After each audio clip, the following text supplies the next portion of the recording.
Hello, Hey, everybody, and welcome to the Backwoods. Cody, you got no picture. no picture. I can see me. We can't I see can't see you. I swapped over to my phone because it froze up whenever Okay. we went to the intro. Yeah, that was classic. All right. There you are. Okay. Now. Okay. Oh, All right, everybody. Welcome to the Backwoods for our last installment of the summer camp special. Summer is we got over, our- guys. Can you believe it? Yep. It's already Yeah. come and gone. Oh, it's so damn fast this year. It has flown I'm telling by.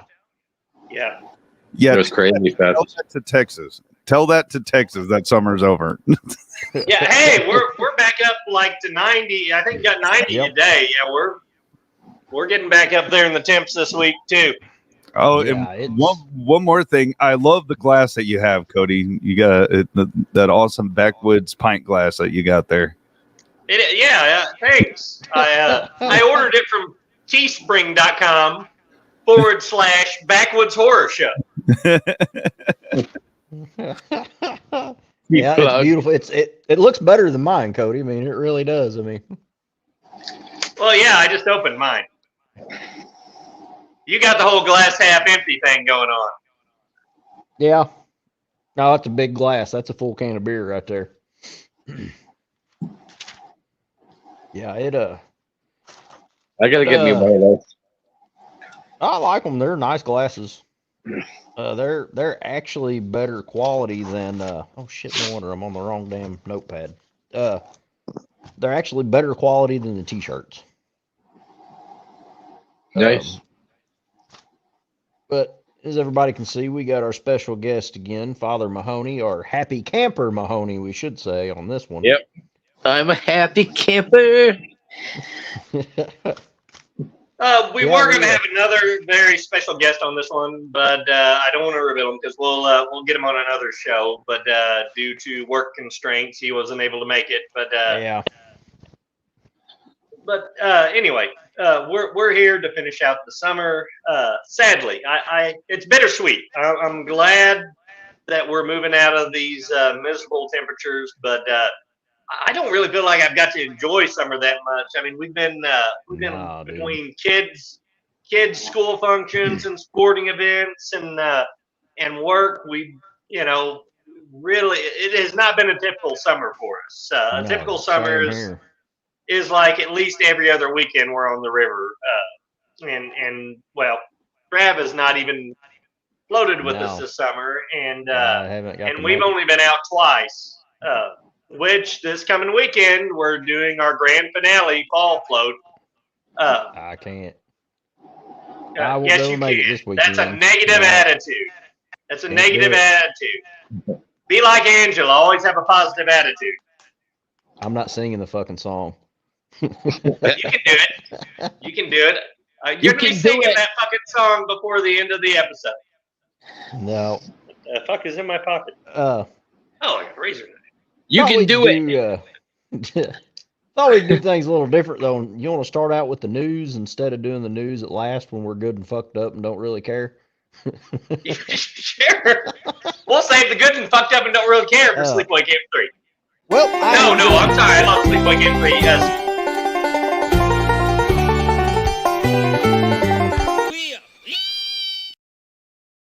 Off too. I don't blame you a bit there. I've got just a little bit of news. Actually, I've kind of been stuck on Roddy Piper mode still. And I found one of his movies that's so bad you have to watch it. Pro Wrestlers versus Zombies, yes. I haven't seen it. I've just seen clips. He is like the only good part about this movie. And there's actually a lot of wrestlers in it. This movie probably didn't have a script, for one. And they probably just let Piper, all of them ad-lib, and Piper was just the best of the bunch. I can see that. Yeah. It had Hacksaw Jim Duggan in it, Kurt Angle's in it, Matt Hardy's in it. There's actually several brand wrestlers in it, yeah. And but yeah, it's horrible. But it's one of them. Once you start watching, though, you just can't quit. You've got to finish it. So what's the? what's the basic premise to this? They're at are they at a big wrestling event there's a wrestler on. I'm not sure if he's a wrestler or actor, but he's called the Franchise. Shane Douglas. I'm not sure. Big dyed hair, blonde, and Yeah, that's Shane Douglas from ECW. Yeah, he was big he was big back in the day, back in the 90s. But shit, yeah. Now since you mentioned ECW, that, I do remember him. WCW. Yep. But he kills somebody's brother in a wrestling match.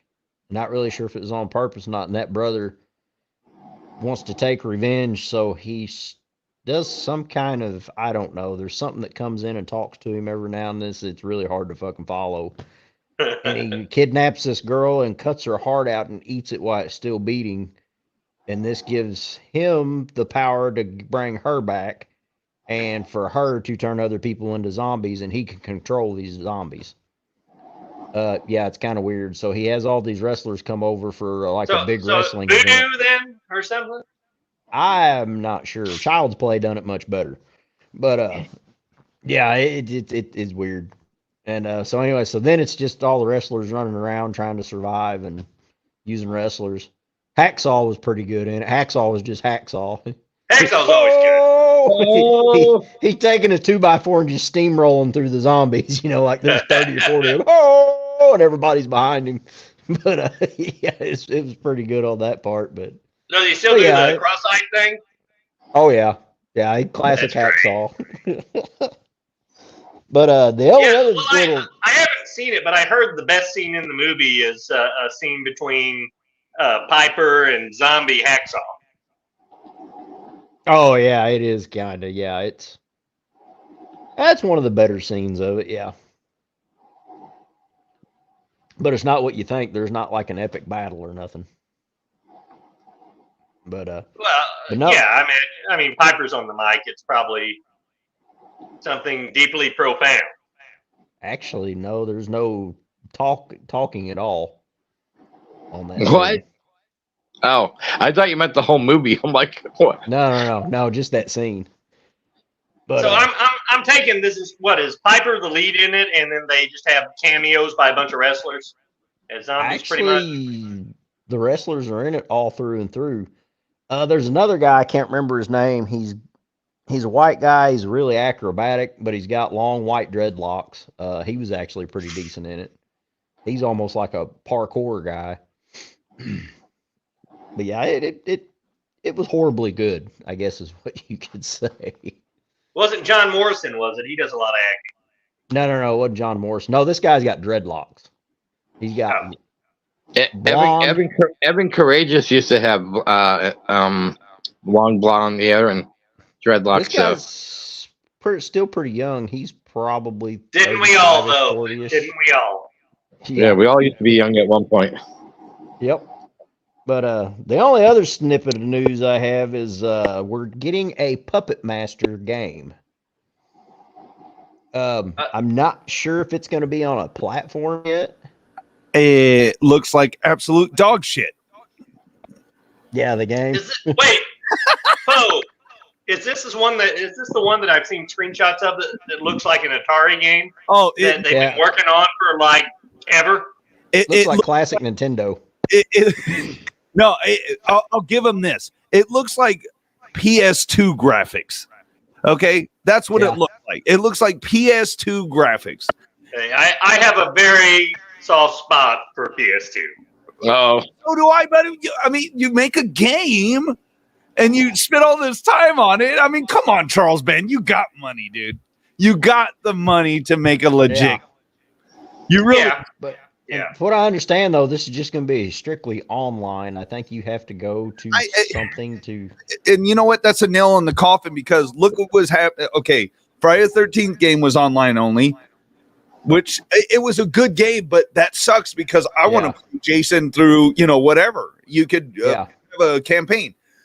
The Texas Chainsaw Massacre game is online only. And then the Evil Dead game, now they're not going to do any more updates to it. Like they're just going to do bug fixes. Oh, no shit. Yes, I haven't even got to play that one. Do you think the same thing's going to happen with the Texas Chainsaw game? I haven't heard much about it yet. Yes, and it probably will. it sucks. It sucks to say it, but yes, I think so. I have such a grievance with this. Like I was invested in the Friday the 13th game. Then they had the Evil I Dead. love it. Yeah. The Evil Dead game come out, and then everybody's like, "Oh, okay, this," and I'm like, "I don't know, it's online only." And now you have the Texas Chainsaw Massacre game, so it turns me away from it. And now the Puppet Master games, which I love the Puppet Master movies, I do too. if you're gonna go a different media and you have the money, why not go for it all? Why not make a decent game? It looks like I'll find some clips for late. I mean, I'll find some clips on YouTube, but it looks like absolute dog shit the last time I saw it. They should make a Jigsaw game where you can kill people however you want. They had a Saw game. They had a Saw game for Xbox 360 or Xbox One. I think it was 360, and it actually was pretty decent from what I heard. There was people that were fans of it, but it didn't last either. Yeah. So these horror games now, they like Dead by Daylight come out and set that bar so high, and now these other games are trying to emulate that, and it's not going over. Just, you know what I mean? It's not going over well. Yeah. And Dead by Daylight, from what I understand, it's still going strong. Oh, hell Because yeah. they keep posting more and more updates to it, more characters. I mean, you've basically been able to play as you take your pick of classic horror villains. Dude, you got Silent Hill chapter, you got Hellraiser chapter, you got Scream chapter, you got Michael Myers chapter. Like, they have all these chapters that you can download as downloadable content, and it's actually fun. But with these other games, I get it. You want to go off that success, but if you give me a Texas Chainsaw Massacre game, I want to be able to go through the game and, kill these pesky, trespassers that are on my family's property. You know what I mean? Yeah. Mm-hmm. And or have the option to play the opposite. I mean, yeah. I watched for the 50th anniversary just by chance. I didn't even realize it was the 50th anniversary, but I watched the original. My stepdaughter Chelsea. We were sitting in the living room, and anytime I tell her, "Hey, you want to watch a horror movie?" she's like, and I said, "Okay, you pick it." And we're just thumbing through all the streaming services, and she said, "Wait, I want that one." And I said, "Texas Chainsaw Massacre, the original?" And she said, "Yeah." I said, "Okay, let's watch it." And then whenever it opened up, it just so happened the date of it was the 50 year. It was August 16th, I think, or 18th. Yeah. I'm like, I paused it. I said, "Chels, do you realize what today is?" And she's like, "No." I said, today is exactly 50 years from the date that the original Texas Chainsaw Massacre supposedly took place. That was cool. Yeah. Let's if y'all want to watch a little bit of the game trailer for the Puppet Master game, since you want me to bring it up. Sure. Yeah. Okay. Hell yeah, go ahead. Yeah. So I mean, it's just so sad. I like the concept they have of it, where it's 3 players takes on 1 human, so there's 3 puppets and there's 1 person playing as a human. But I don't think there's even going to be a hard disk for it. No, it's only going to be downloadable. Yeah, it's only on Steam. Look at that. Look how choppy it is. That's my favorite one, Blade. It's almost like watching the movie in VHS back in the day. I mean, yeah. But look at look at this. What is this?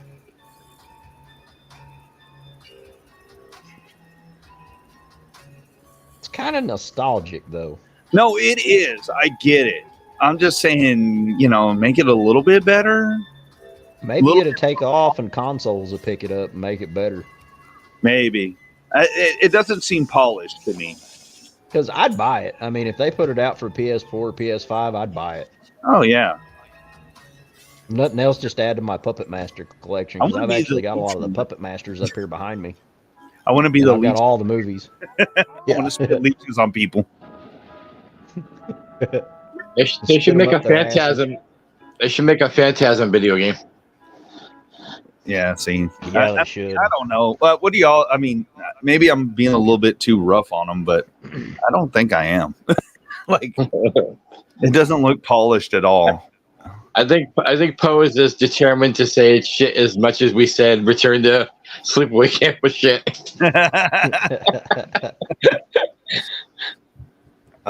Anyway, I had to chime in when you said that because I saw that and I was like, you're good.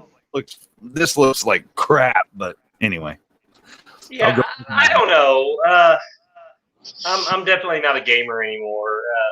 I just don't have time for it. Mainly, and I'm just not interested in it, honestly. Back in the day, whenever we played GameSlot, the only time I was ever interested in gaming was when, and we didn't have, this is, well, pre-internet when I started gaming, but even after we got internet, when we started dial-up, we still didn't have good enough internet to play multiplayer games online. So, as Trav can tell you, where I got my biggest enjoyment out of it was on multiplayer games you could play from one console, or even link two consoles together. Yeah, we'd have a great time when we were in our early 20s, hooking up a couple of PS2s and. Remember the Halo matches though? Oh yeah, and the Halo matches. Hey, we could play four players on the original Xbox. Yeah, well, if you remember, we had one time the original Xbox. Yeah, one time at your trailer, we had 3 Xboxes all linked together and was playing. Yeah, that was cool. Yeah, system. No, that was back when Jeff still lived. Yeah, the system links. Did you guys play the Friday the 13th on Nintendo? Oh yeah, I have it. Yeah. Oh yeah. Yeah, that was. Yeah, I still have that one. Yeah, I don't have a Nintendo, but I still have the Friday the 13th. I was disappointed in that when I was a kid. Yeah, you remember that guy that used to be on YouTube, the Nintendo nerd, the angry Nintendo nerd? He tore that fucking video game to shreds. Oh, it's terrible. Yeah, it is terrible. It's right up there with ET for Atari. Oh yeah, I had ET actually. That's the funniest thing. Well, let him out, man. Let him out. ET, go the fuck home. But yeah, like I said, I can't get interested in video games unless I am physically in a room with other people playing either co-op or versus. Yeah. Off the same TV, because as Trav can tell you, we used to have when the SmackDown games first started coming out, and you could buy that adapter for the PS2 where you could play 4 players. Yeah, we had so much fun sitting around in my living room. We'd have a whole living room full of people and just taking turns, and it was just nothing but smack talk. That was the fun of it, just talking shit to each other, and of course the more beverages we got, the worse the shit talk got. But yeah, we had a blast back in the day. Was some fun times back then. But and I think that's why online, although I got into that like when Gears of War first came out, playing online, I enjoyed that to an extent, but it still wasn't the same as that communal thing of having everybody in the same room, having a good time, and it's just sad that that's gone. That people don't really do that anymore. Well, you can't now. On the new consoles, they don't have games that you can play 4 people. No, it's all online. Yeah, it just doesn't work like it used to. Yeah, well, the graphics are too good. You can't have a split screen and the system be able to keep up is the problem. Yeah. So. But I still remember whenever we got Cabela's Off-Road Adventures for PC. That was freaking fun. I had it on my old compact Presario, 96 megabytes of RAM memory. Yep. Oh man, we had fun on it. You could build your trucks, you could tear up the gearboxes, break axles, all kinds of shit. Yeah, and It was a lot of you fun. could keep going until the truck was completely destroyed, until Oh yeah. you blew up the engine or broke all 4 axles, and that's what we do. We just see how quick we could fuck up these trucks. Kind of like we didn't realize, but it was cheaper on the game. Yeah. I was it gonna was a lot say, cheaper. it's probably a lot cheaper. Oh yeah. Yeah, it's a good time. I wish they'd do something with Cabela's off-road adventure and actually Yeah, make a that's decent game sad out that of they it. don't.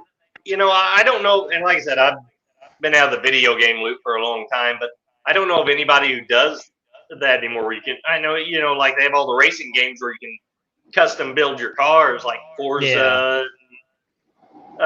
all that shit. But as far as off-road games, that was a friggin' blast. It was.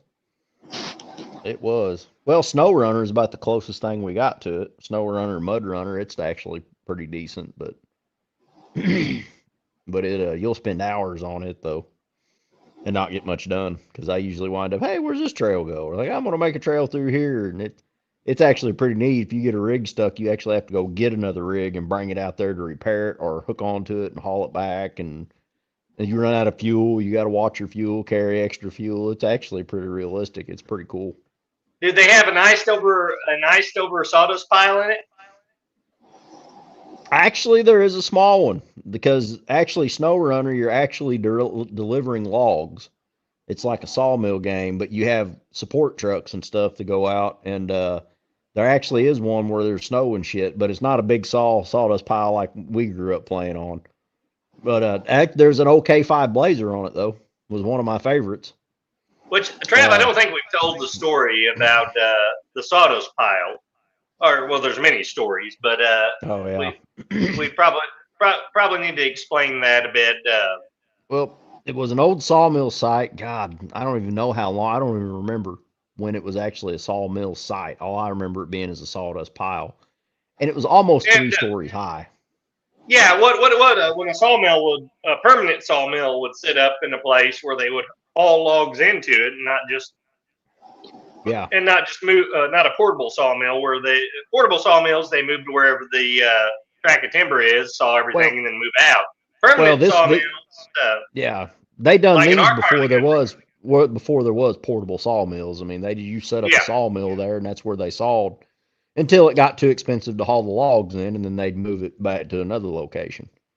But anyway, they'd have these sawmills would have a big pipe running off the saw that blow the sawdust out, and the sawdust would just really fine sawdust shavings would just keep building up until you have these giant mountains. And by mountains, I mean some of them like 40-foot tall of sawdust. Basically like giant sand dunes, except sawdust. And when me and Trav were teenagers, one of these really close to where he lives now, but that was pretty much the biggest party spot for teenagers because it was out of town, but not way out of town. You could drive out there, and the cops usually wouldn't bother you out there. And everybody in the park, everybody without 4-wheel drives would park around the bottom of this big sawdust pile, and people with 4-wheel drives, they'd drive up on top of it. Yeah. Yeah. I've seen trucks roll down that thing. They'd come down the wrong angle on the steep side and forget about there was a little knoll, and I saw one truck roll over on the side and roll back over. It was pretty crazy, but yeah, we got up there one winter. Tater, sorry to interrupt you, but I got to mention this. Tater drive is front wheel drive, 86 Chrysler New Yorker up to the top of it one time. Yeah, if you hit it in speed, you could. But me and Cody was out there's so many old logging roads out here, and we drive these most of them are 4-wheel drive trails. You don't ever see anybody. We'd be out there drinking a few beers. Old sawmilling trail, old logging trails, And we got up on top of that sawdust pile and sat there drinking beer, listening to music, just shooting the shit. And we both step out to piss, not thinking it's colder than shit outside. And this is like in January. It's like in the teens. Yeah, and I've got shit kickers on, so I open my door and step out. When I do, I just go freaking skiing down this fucking sawdust, but it was all frozen over. And it took me forever to get back to the top of that damn thing. That was back in the good old days there. Well, the bad part about it was when people sit up there drinking, there was a lot of like big mud puddles from the old logging trails that went around the sawdust pile. So people would just throw their beer bottles and beer cans off the sawdust pile into these big mud puddles. So yeah, when you rode down it or when you drove through it, there was a good chance you were gonna stab a tire. Yeah. Yeah. Yeah, that was, man, we could talk about shit like this all night. We Yeah. got so many stories. Yeah, we better get back on the news so we can actually get to the reviews tonight. Yep. So anyway, we're doing some more of Cody and Mahoney's favorites here. We're going to cover Sleepaway Camp 2 and 3. Oh, is that all the news? Yeah, unless you got any more. No, I don't have shit. That's all I really had. All right, cool. Well, We haven't we'll go been straight doing to the the movies. news the last couple episodes. No, it's hard to keep up with the news. Hell, I do good to cover the movies. It's been busy. So, 1988 Sleepaway Camp 2. Now, I'm not sure on the budget on this because they filmed Sleepaway Camp 2 and 3 back to back. So I think the budget is for both of the films. 1.1 million. I've got $465,000. Okay, it was 1.1 million for both of them because they filmed them back to back. That's what it was. Okay. I think. Yeah, so it's 465 a piece. So budget 465,000, and it sure fucking shows it. Director Michael A. Simpson. Dude, I'm fixing to tear this motherfucker apart. Don't you do it. Don't you fucking do it. Just remember, we're going to do Phantasm sometime soon. This is a double-edged sword. I can back that one up. I'm not worried about that up on the budget. Oh, yeah. Because it had a way bigger budget than these films. And it took them freaking forever to film, though. But, yep. But starring Pamela Springsteen as the boss's sister. Okay, well, yep. This is the most major thing we're stepping into right off the bat. Is Felissa Rose is replaced by another actress, which happens to be Bruce Springsteen's little sister. Yep. Who, she's not really a hottie in this one, but I mean, in real life, she was a hottie at the time. Nah. Yes. But she went on to be a major or a big time, and still is, from what I understand, a big time Hollywood photographer. Yeah, she's a Hollywood photographer now. Yeah, does like headshots for the stars. She needed to do something. Oh.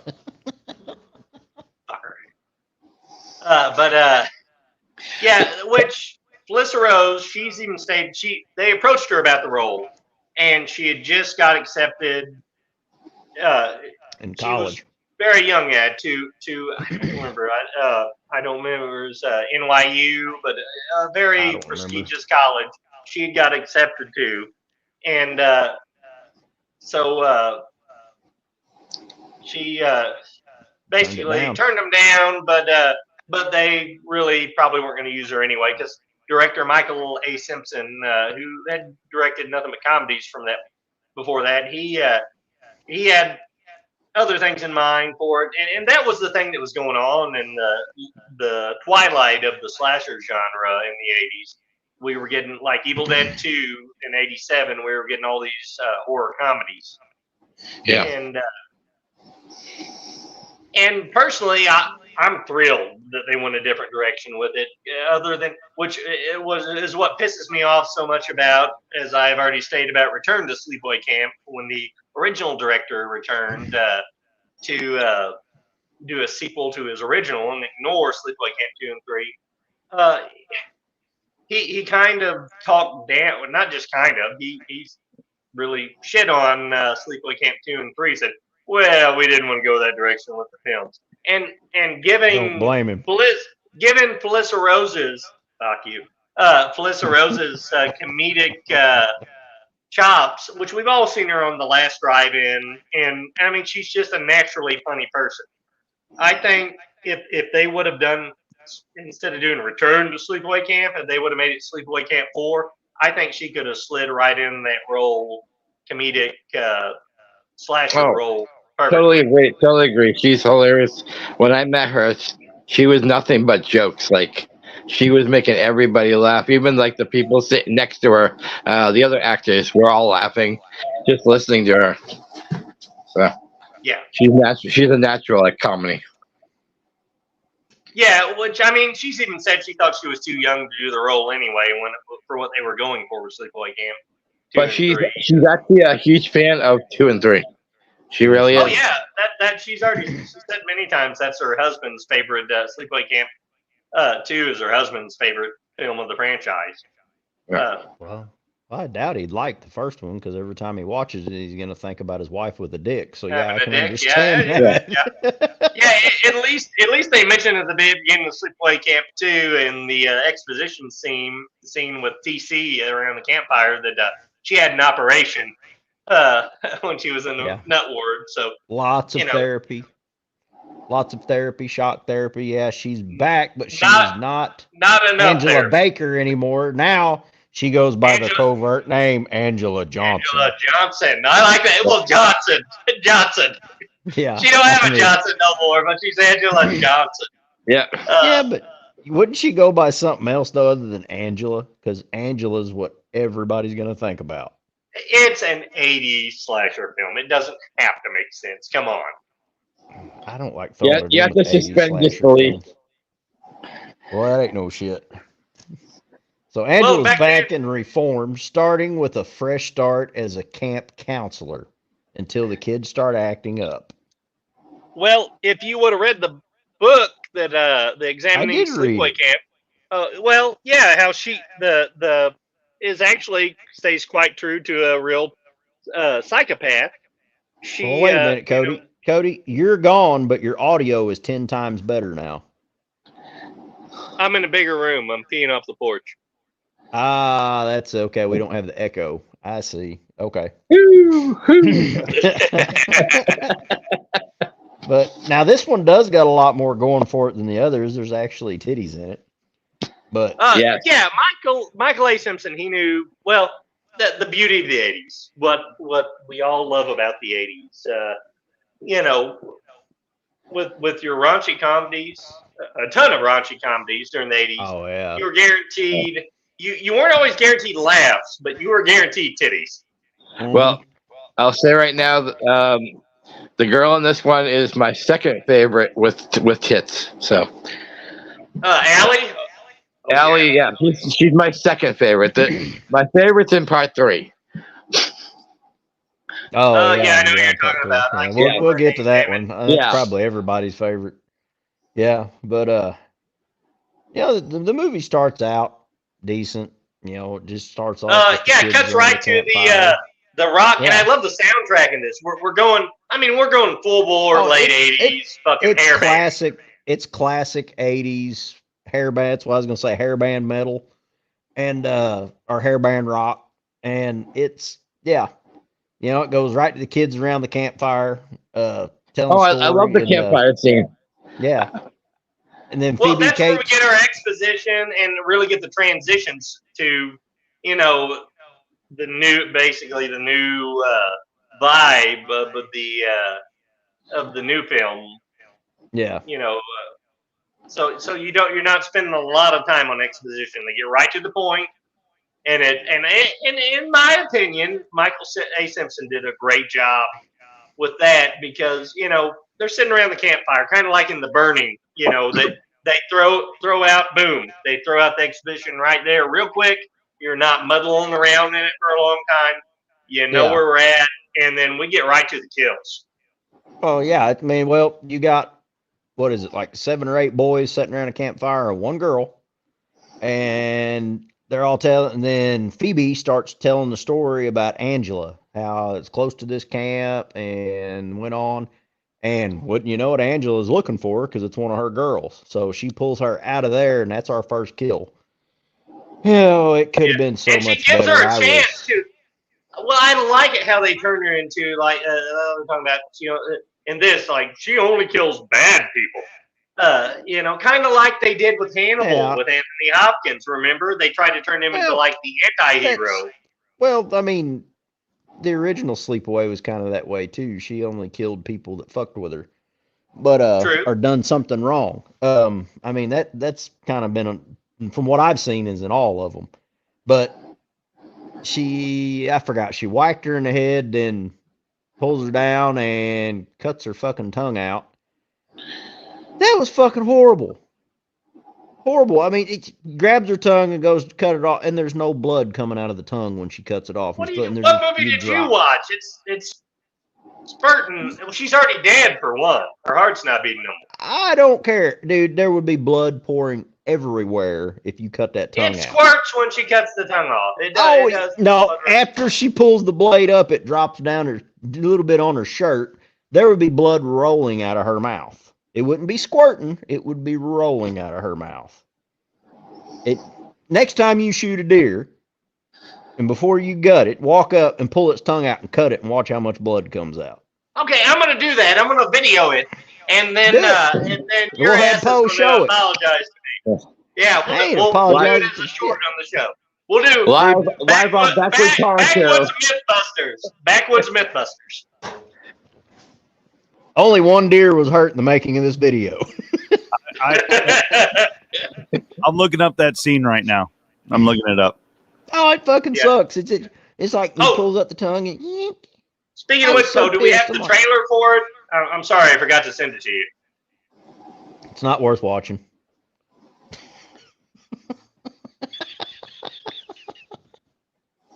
Yeah, we've got, you folks, if you haven't noticed, we've got two hardcore Sleepaway Camp fans here, and then one that just, it's not my cup of tea. Yeah, well, he's While Poe's looking that up, I do have Jody Shout's autograph, Amy Fields. mhm. All right, here we go. Maybe. Uh-oh. Poe, did you get the same kind of laptop Cody had? Camp about Oh, there we 60 go. miles from here. Camp Arawak. All these kids Oh, it's started trailers. getting killed. The killer was the shy 14-year-old girl that everybody picked on. Except she wasn't. Baby, you're supposed to be in the cabin. Let's go. Wait, what happened to the killer?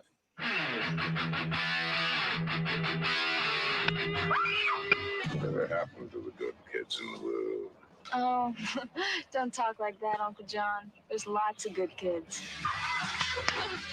We just have to weed out the bad. Remember, ladies, nice girls don't have to show it off.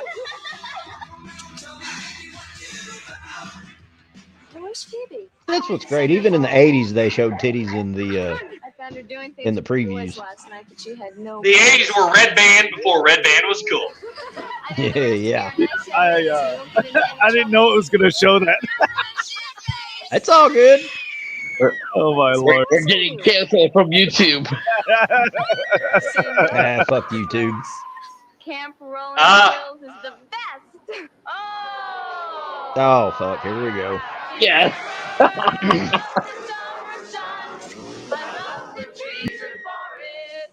I'm always having fun. I don't like being the wicked witch of the West. Hey, but I know what happens when things get out of control. You're gonna tell.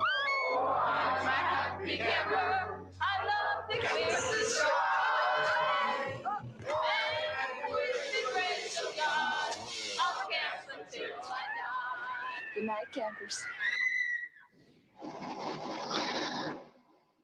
Love it.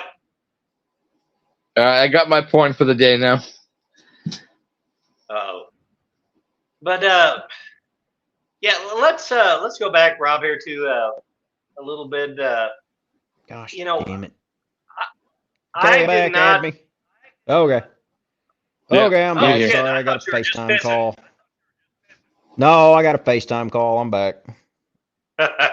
Okay. But no, I was just telling Rob. I didn't. What you already know, Trav. I didn't get around to these Sleepaway Camp 2 and 3 till my 30s. You know, I totally Yeah. missed them during the 80s and 90s when I was watching them a bunch. And I can attribute it to one thing, and that is the shitty, super shitty box art, cover art. You know, movie posters. I mean, it wasn't even Pamela Springsteen on the posters. It No, just it looked wasn't. like, yeah, it looked like cheap direct-to-video dribble. Yeah. And I just happened across it. Remember Chiller? Yeah. Yeah. I just happened across it back in 2012, early 2012. It was playing on Chiller, and I thought, well, fuck, I'll give it a chance.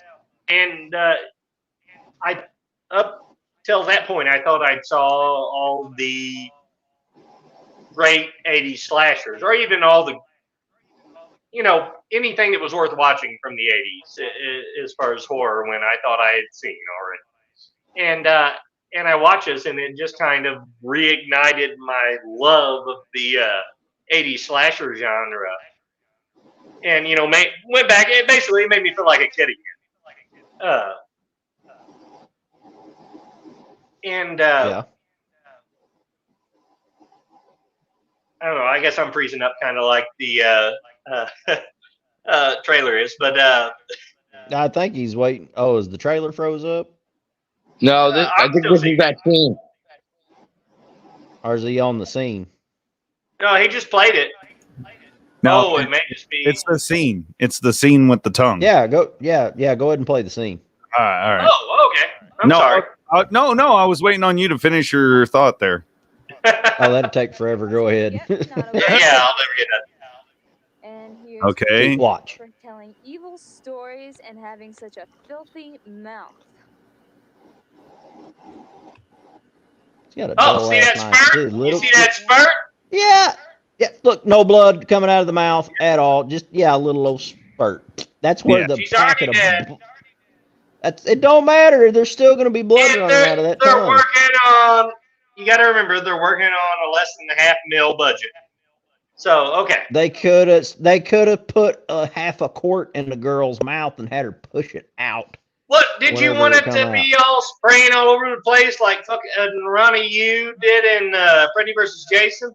Well, that would have been better than what they done with the ketchup packet popping and shooting some on her damn sweater. You know what? Now that I Basically what it think looked of it, like. if when she cut the tongue, if it would have like sprayed all over the camera lens and just like covered, and then they went to the main title. Okay. What's I'll give bad you that. is you. You are right. What's on bad that. is you even hear the blood packet pop whenever she does it. You hear it, I didn't and then hear it it pop. pops everywhere. Oh, I could. Well, you're deaf. But yeah. Yeah. Wait, do you have your headphone you listen with on your bad ear? No, it's on my good ear, fucker. Okay.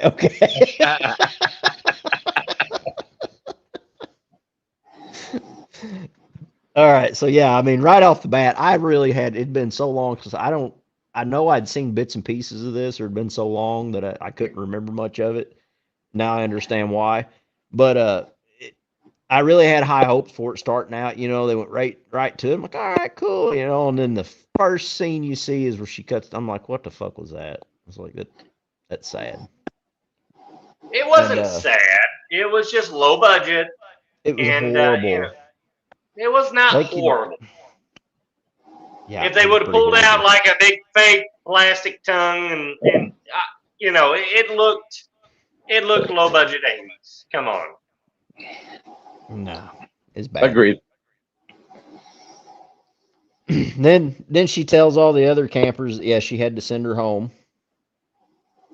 So which that becomes the cool catchphrase in this movie. Send them home. She left me no choice. She left me no choice. I had to send them home. Yeah, had to send her home. But then the one time, whenever she's whatever girl it was in the crafts deal that is throwing a fit, doesn't like it. I want to go home. She said, I think I can arrange that. Yeah. And then you're like, oh fuck, now she's gonna kill her. And then the next scene, she's standing there with the Uncle John, the camp director, and the girls get into the car with her mom and drive it off. Yeah. You're like lucky girl. I forgot about that part. The tongue-in-cheek humor in it. It does. I'll give you this, Trav. It doesn't always work, but when it works well. What, like twice in the whole movie? Oh, fuck you.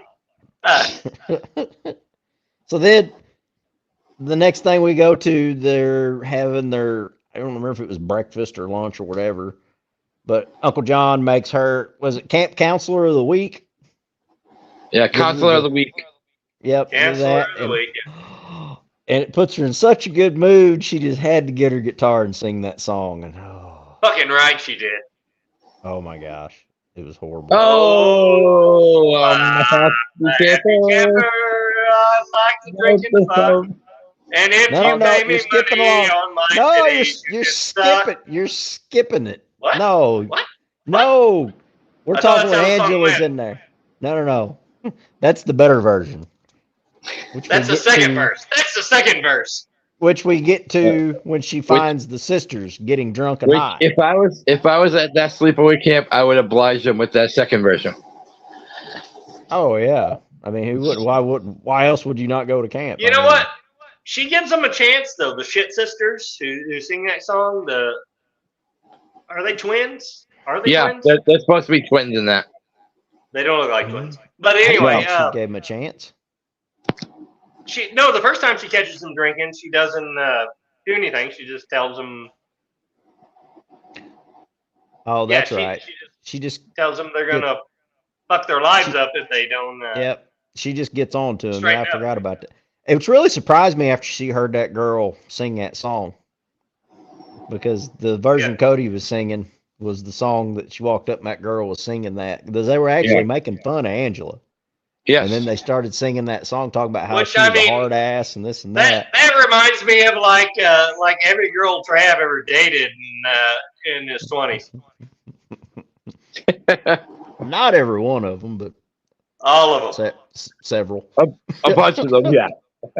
I doubt any of them are watching this show, but no, it wasn't all of them.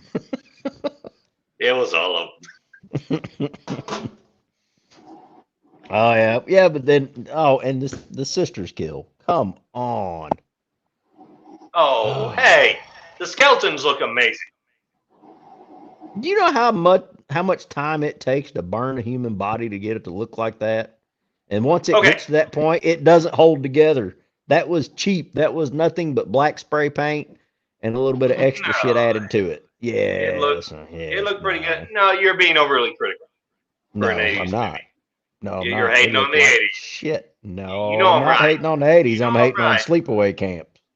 No, you just got it in your head. You're going to be negative about this movie. Both these movies. Because it. You fucker. Remember, we will get to Phantasm 1 eventually. I'm ready. I'm ready. I have full-blown defenses ready. Yeah, good luck. I have the facts. Yeah, no, you better did not win that election. You can even try to bring Baby T on that one to shoot down Phantasm, and it ain't gonna work. Oh, that's a great idea. Thank you. Hey, but Phantasm 2 is the shit, though. It's amazing. And a lot of hardcore Phantasm fans hate Phantasm 2 for some reason. I love it. Well, it's because they got rid of Michael A. Baldwin. I know exactly why. And then they go back Let's just go ahead and say it right now. Even as a child actor couldn't act, and his acting got worse as he got older. I don't know. He was fine in Phantasm 1.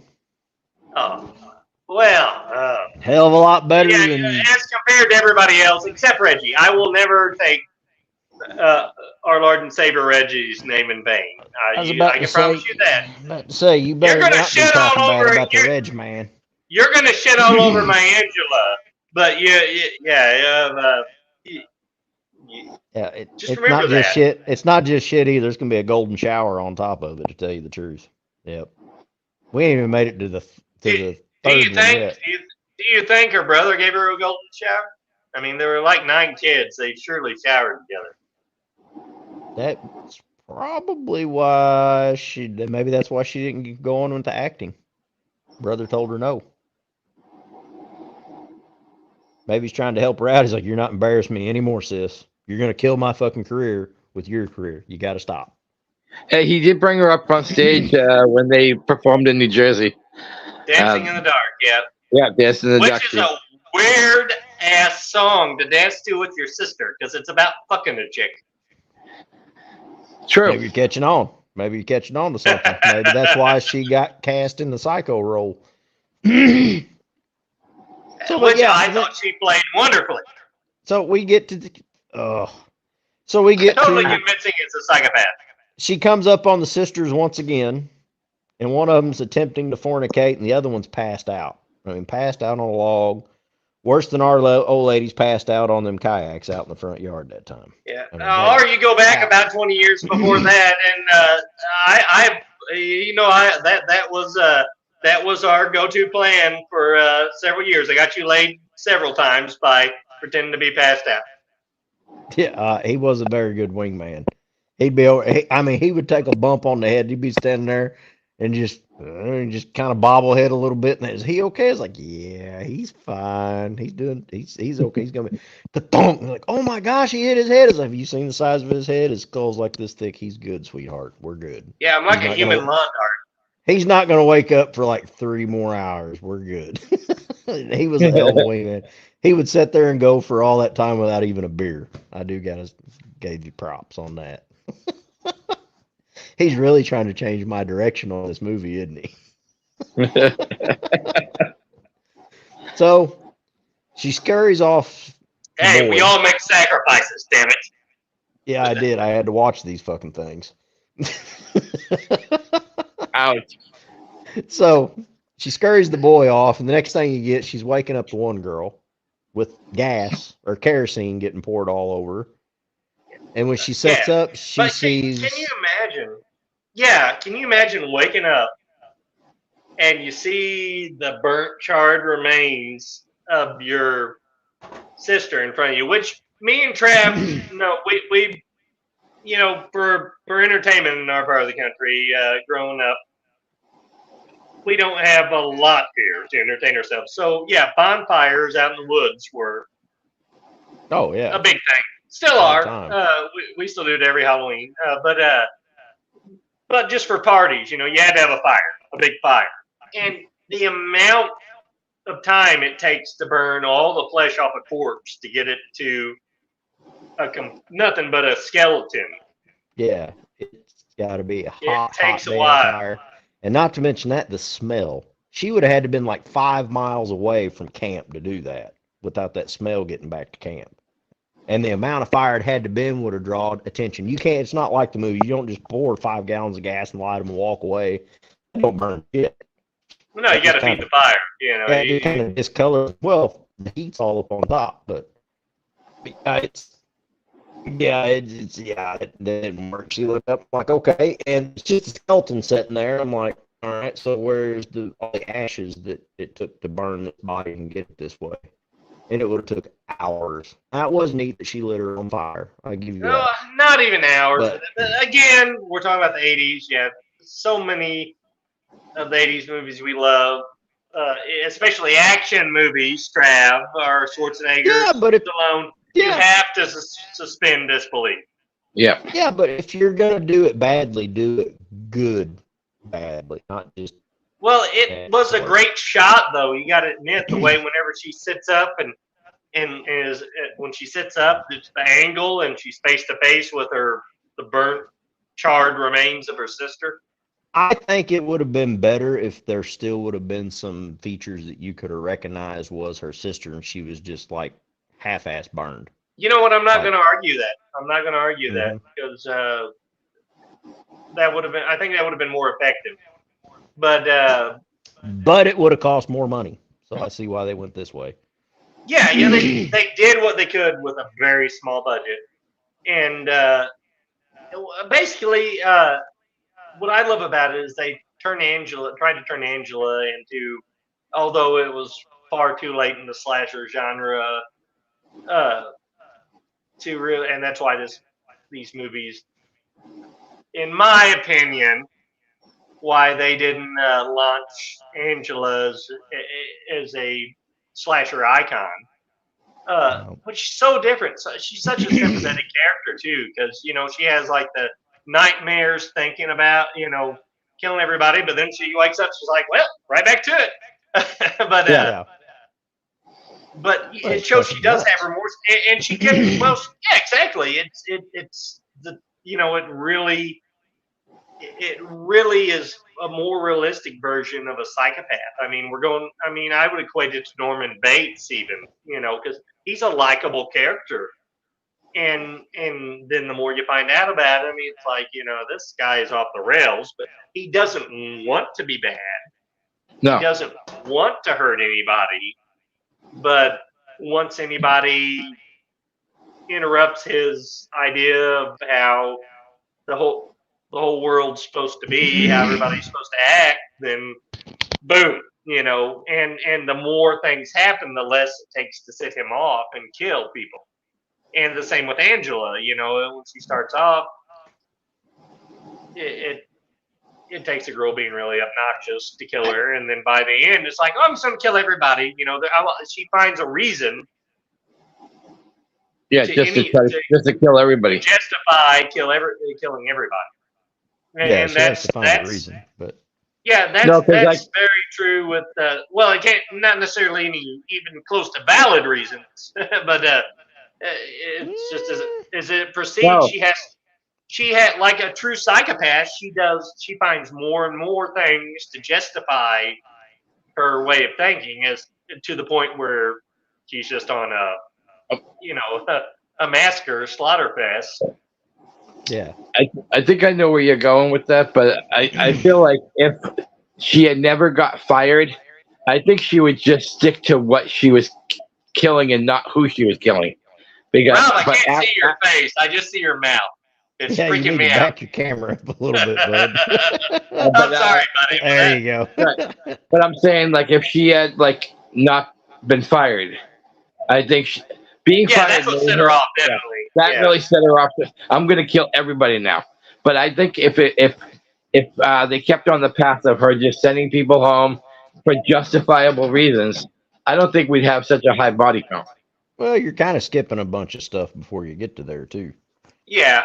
No, I was just kind of piggybacking on what Cody was saying. But you take it did have some decent, like the panty raid. That was funny as hell.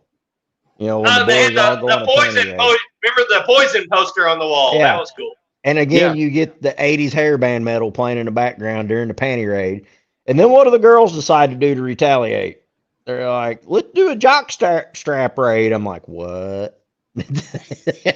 I've never heard of that. Another thing this movie should be famous for, it invented the jock strap raid, because I guarantee you nobody had ever fucking thought of that before. No, but it does have my third favorite pair of tits was Mare. Mare? Yeah. Well, yeah, then the girl Mare. Yeah, and when Angela walks in on her. Yeah, Angela breaks it when she's breaking up the jockstrap raid. She catches the girls doing it, and she goes in there, and that girl says something. I can't remember what she says, and then she goes, "Oh, you're not supposed to show your titties." She pulls it up, and she turns around, and she flashes Angela, and she's like, "Whoop!" So she's the next victim. And the thing is, you notice Angela, she stares for a little long at that, because she's still conflicted. Even though she has been at a sex change in the asylum, she still likes grills. Yeah. Well, you say that, but not sure if it was a sex change or just neutered, Oh, come on. No, even in the first one, remember how she was staring at Judy before she Oh, shoved yeah. the Well, they didn't. Cooch. Well, what I'm saying is I don't think they even had sex changes back then. So. Yeah, they had sex changes in the 80s. They just weren't very common. Yeah. But, and then she takes her and gets her loaded up in the car, is going to take her home, telling her that. And she's still giving her a chance. Right there at the trying end. to. She's still... Yeah, she is. She's trying to give her a chance. But then she pulls out, those 80s battery power drills with the fattest paddle bit, which is not the bit you want to use if you're going to try to kill somebody with it in the first place. But the big bit would explain all the blood splatter, because it's not going through. It's just gnawing into her It's skin. not going. It's the wrong kind of splatter. But on top of that, though, those battery drills, that thing, as soon as she would have stuck it in flesh and came and kind of, The battery would have they died. had Fuck! no Hold power. on, I get another battery. You could grab those things by the chuck and just squeeze them and stop them. And then they make that the tool that throws all this blood and everything. Now, if you had a modern day drill on there with the paddle bit, yeah, I could see it. But I'm like, DeWalt lithium battery. like, no, yeah. I was like, that's not going to work. I'm like, that threw me off there. Now, if it had just a regular bit on it, like if it had like a big bit, like the Driller Killer or something like that, that bit's made to go in and through, and yeah, but with the paddle bit, no, especially with the battery. Wait, are you talking Slumber Party Massacre 1 or Slumber Party Massacre 2? Because it was so much more believable with the big drill bit on the end of the guitar. Oh, yeah. Well, it was a demonic guitar, you know. Just, guitar, you got to play the music to make it, yeah. Fucking Angela had, well, maybe Angela had a demonic fucking battery-powered drill. Okay, fuck her. Dude, the battery dildos didn't even work in the 80s. What are you talking about? Let alone the battery power tools. Wait a minute. How do we know this again? No, they were only AC back then. You had to plug them into the wall. Cody was telling my bio before.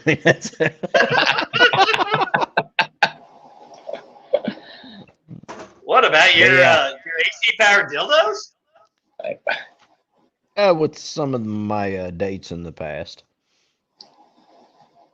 So then we get to Angela's cabin, the cabin and Molly scene where Molly almost fucks up and walks in on Angela's little hidey hole cabin out in the woods, you know, where she's storing all the dead bodies. Yeah. And she has her heartfelt talk with Molly, you know. And that I thought that was probably Pamela Springsteen's best acting in the movie, because I mean, I really got between the two of them. You know, it really felt genuine. That was pretty like decent. she really cared about Molly. You know, I will agree with you. Like they were going on, you know, you're going on with how Angela's character was in this, and I do agree. Like when she catches the peeping toms with all their photos. I'm like, well, I wonder how she's gonna kill these little fuckers, and she never does. No, she kills them. They one of the counselors finds she has them. Later on they find Emilia, and she has them. Yeah, she has tied up to the wall by a window, and they pull the kids' heads back. I'm sorry. Yeah, she kills the fuck out of them. Yep, you're right. I forgot about that just because they didn't show the kill. They're bad about that in this too. There's a lot of kills you don't get to see. Yeah, and the stick kills, which Michael A. Simpson totally admitted that all the kills she does with the stick in Sleepaway Camp 2. And they use the same stick, the same branch for both the movies, for all those kills. But he said, anytime we didn't have the budget for a kill, bring in the trusty branch. Let's bring in the stick. Damn, they had a whole damn forest. They could have thought up something better than that. They weren't very creative. Oh, come on. Can't really get say a deer antler, a rock, anything. Sharpen a stick. I mean, don't just grab a branch. Chainsaws, we get branches, we get burnings. I mean, what do we have in the original Texas Chainsaw, you know? A fucking chainsaw. Chainsaws and a hammer. What else do you need? Oh, don't forget meat hooks. Meat hooks. Oh, meat cleavers. It didn't kill anybody. Yeah, the meat hooks didn't kill anybody. It don't matter. It's fucking horror. Could you imagine getting hung on that motherfucker alive? You're alive and he hangs you on this meat hook. Yeah. But I'm just saying. Or the razor blade cut. Even Sleepaway Camp 2. And dude, she could have took the old-fashioned razors and skint somebody with them. That would have been badass, and that would have been hard to pull off. I mean, and also not in the budget. What was that scene that they were like they were having like an arts and craft thing, and she's like, "Dead teenager's brain." I broke out in laughter. Dead teenager's brain. I don't remember. The arts and crafts where that's what I mentioned earlier, Rob, when she says the girl's talking about wanting to go home. And, and she says, I think I can arrange that. And I remember you saying that. She said me. Yep. And then the next scene, she's getting in the car with her mom. Yeah. No, Yeah. I just like that. I just like that line. Dead teenager brain. Which and none of the kids like her. Yeah. You know, No, none of the them kids did, no. like her. Except Molly. except for Molly liked her. Yeah, Molly liked liked her. I mean, everybody, though. they Molly played was that card right. Molly, and you know who Molly was, right, Trav? No. It's Renee Estevez. It's Charlie Sheen and Emilio Estevez's sister. Oh yeah, little sister. Yeah. So then all. Oh.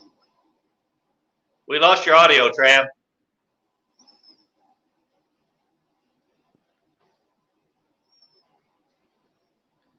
Yeah, we can see you. We just can't hear you.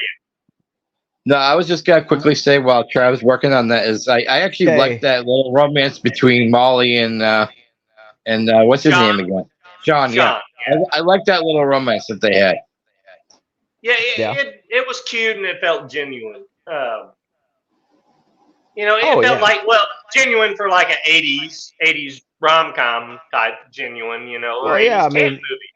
Yeah, that's the thing. This movie, you get the best of both worlds. It does feel like you're camp because they were actually at a camp. This was a real camp they shot at. It was actually a camp for diabetes kids, Camp Waco in Georgia. What's so fucking funny, motherfucker? Just the way you said it is a camp for diabetes kids. I'm sorry.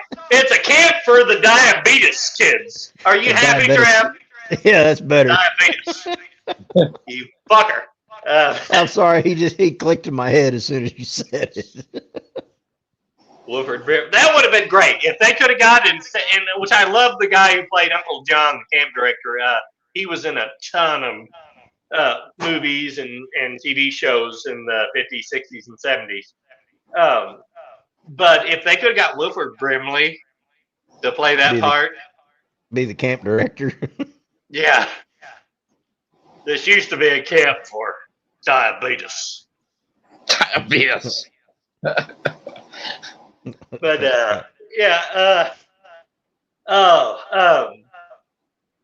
I lost my train of thought now, but yeah, I did too. Sorry. You kind of fucked all it up. But like you were talking about Molly and her boyfriend, it had that camp feel, the Camp Waco. Camp Waco is what it was called. It was like I said, a camp for diabetes kids. And the thing was, the camp had got shut down and went bankrupt or some shit. And this, when they filmed this movie, they got it because it was a cheap filming location and it was a real camp. So it had basically all the sets they needed right there.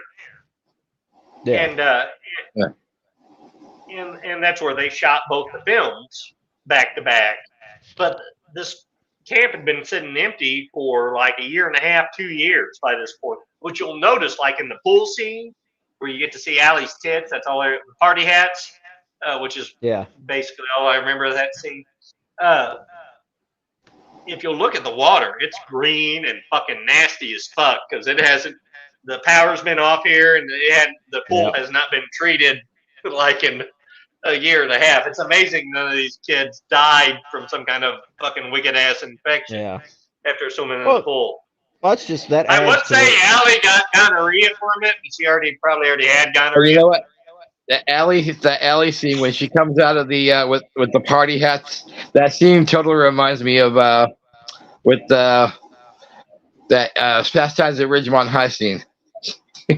When she comes out with BB Cates. Cates, What you notice, there's a Phoebe. Yeah, there's a Phoebe. Phoebe gets killed first. All the kids in this movie are named after Brat Pack members.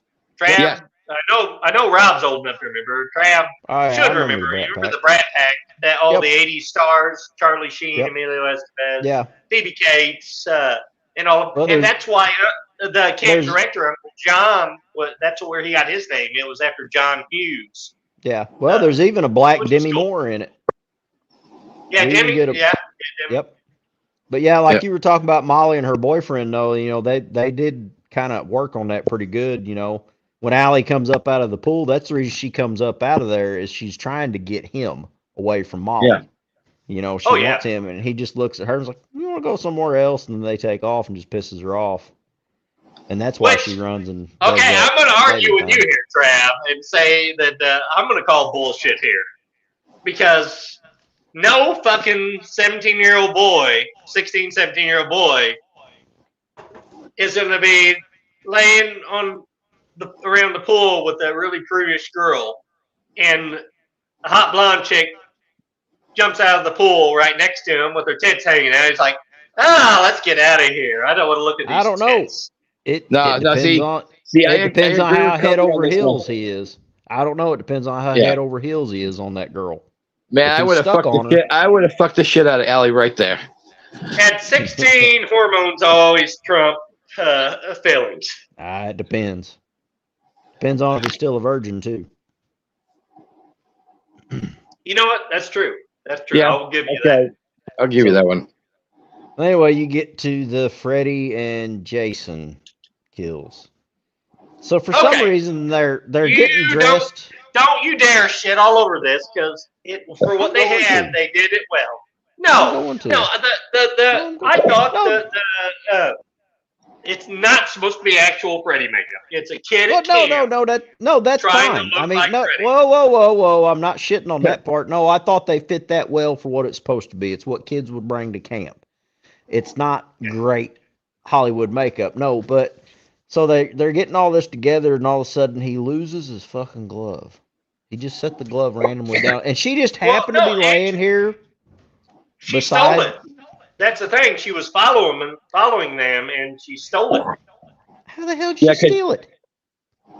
He left it laying down someplace. She grabbed it. He was in the bathroom doing his Freddy makeup. You remember TC had warned her that some of the guys are going to try to scare her today? Yeah. Yeah, so I think she already had plans to follow them. I will give that the throat slash with the glove was decent. But I like it because he doesn't just fall over dead. He's fucking choking on his own blood. The only thing I didn't like is it's a Freddy glove. There should at least be 3 slashes instead of just 1.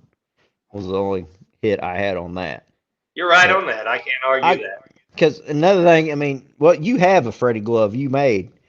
If you were going to cut somebody's throat, did she flip him off and then go whoosh with the middle finger? I mean, that's the only thing I can see. Yeah, you don't see the actual. She sticks one finger up and then she does that. That's why. So yeah, but I mean that was a decent kill. That was a decent kill.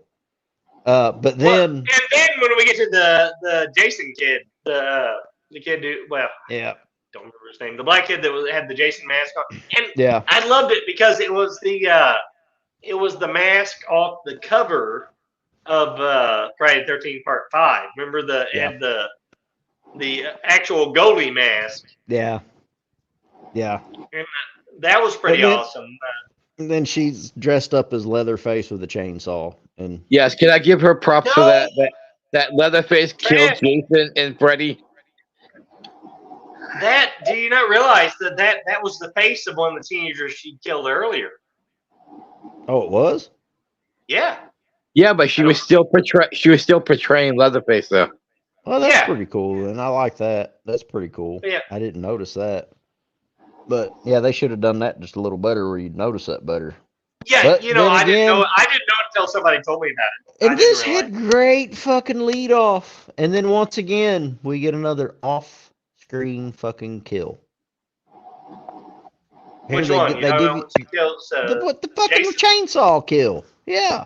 That would be budgetary, bud. Budgetary. I don't give a fuck. You just gave us a really nice throat slit. I mean, that was pretty good. That was a good one.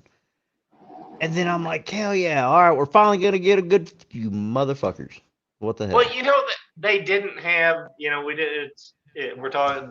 These were both shot in '88. They did not have CGI, and they could not afford to do a fuck CGI. You can do practical effects. All you need is blood. Well, I agree. They could have. I do agree with you. They could have done more. That they could have just done the blood tube and have the chainsaw. Do dim lighting. Have the chainsaw down by the side of his face, off angle, side of face, or anything, or even a body cavity where the thaw goes, and then have somebody throwing some hamburger meat around or something. Yeah, So They and could have then done more of that, yeah. But like I said, super low budget. So oh and they yeah, had to. You got to remember, Trav. They shot both these films back to back in back to back. 6 I know. weeks. 6 weeks. And this by the was way, the 6 first weeks. one. This was the Insane. first one they shot, so it should have been a lot fucking better. But but so It would have then been great if it was. I'll give you that. But I do like where he's begging for his life, and she's just like always cheery Angela. She's like, sorry, once I start a task, I always finish it, yeah, and then jabs the saw in his face. You know. yeah. Then Angela catches Allie fucking in the woods. Yes. Oh my God. Well, no, she goes up after she kills him. She goes to the girls at the campfire. Yes. It goes to the That's when she campfire. has the face, the leather face. Oh yeah. I forgot about And she's that like, part. where's Allie? And they're like, oh, she had stomach cramps or something like that. She had Yeah. cramps, yeah. But she was Oh, in the yeah. bathroom. Which Bathroom, these yeah, I kids, forgot about that part. I mean, come on. These kids have woods all around them, and they want to go fuck in a nasty fucking shit Dude, outhouse. think about it. They're at a summer camp. There's kids all over the place all the time in the woods and everywhere. The bathroom would be the only place you could go to have a locked fucking door. Yeah, Because all remember, all the cabins don't have locked doors. So yeah, Fair remember Angela was complaining, why did you lock the door? She goes, I didn't want some crazy killer to come and kill me. Well, Yeah. what's great is that scene was actually originally written for her to go in there and kill them both with a chainsaw. And she had a saw. Oh, it wouldn't start. yeah, and she's cranking on it. And she just, and that this is a testament to Pamela Springsteen. I got to give her credit for this. They said this was one take. She cranks on it a couple times. She's like, "Fuck!" It like throws it down and walks off. And the comedy worked. You know, it's like I'm gonna go fucking kill these guys, and then her chainsaw. You think that was that improv? That was improv. Yeah, that was Blair, improv. Yeah. Yeah, that was in the book. I did read the book, fucker. But well, thank you for reading the book. yeah. And but yeah, so then after she catches the next day, because she interrupted Allie and she didn't get to finish. So then she's gonna go fuck the boy in the woods. And then as she sees this, she sets Allie up to meet at the old cabin. Oh yeah, leaves the note on the mirror. Yeah, where she thinks she's gonna meet up with Sean. Yeah. Yeah, and she stabs her in the back and then drags her into the. Say, I got a problem with this outhouse kill. Well, by this point, Angela's already lost her job. I think. No, she ain't fired yet. Nope. Anyway, she's going off the rails. Did you watch No, the she fucking doesn't. movie? She doesn't I get watched it last weekend. She doesn't get fired till after when Molly finds that there's no one left. Like she sent everybody home, and then Uncle John informs her like, "You're out of here. Get out of here." But, blah, blah, blah. And Angela, so she stabs her in the back, then drags her in this outhouse. And I'm sorry, this how cabin, brutal though, stabbing her in the fucking back. Which I mean, you don't know if she hit any lungs or any arteries or anything. Yeah, well, pretty much you hit a lung, and we're not like a deer. You hit one lung, we're on the fucking floor. But yeah, I mean that was brutal. But then she drags her in the outhouse, and I'm sorry, this cabin's been out here by itself for we know at least over a year now. Nobody using it, nothing, and that has got to be the juicy. Did they put this outhouse over a wet weather spring or what? You know what? This sumbitch should have been dried up. This is the only place Angela's been. She spends a lot of time in this cabin. Angela's been shitting up there a lot. That's more than that little person could put out. I'm talking this never thing know. juicy. It's full of leeches. Everything else, no, don't buy it. Do you know how much do you shit after you get your dick cut off? Do you know? I don't know. No. Okay, all right. Let's suspend disbelief. Getting your dick cut off gets you a permanent case of the shits. No, couldn't be. I had never seen her take one drink of water in this film, and she would be severely dehydrated and dead. And she I was love excrementing what that she's much. saying to Allie there. She is holding her head over it. It's like, what's in there? Shit. Like, just like you're a Yeah. fucking shitty friend Yeah. and a And shitty that's, person. and not only that, that's got to like be a Missouri conservation outhouse. That some bitch is like 15 fucking feet Yeah. deep. I'm like, good God, because she shoves her down in there head Yeah, first. Then she's we able know to I had to pump this stand son of a back bitch out up. for 20 years. I'm like, what in the hell? Well, them old wooden outhouses, they just dug a hole, and then when it got so full, they moved them and then covered Covered it it, up and then and dug a new dug a hole. new hole. But yeah, this one.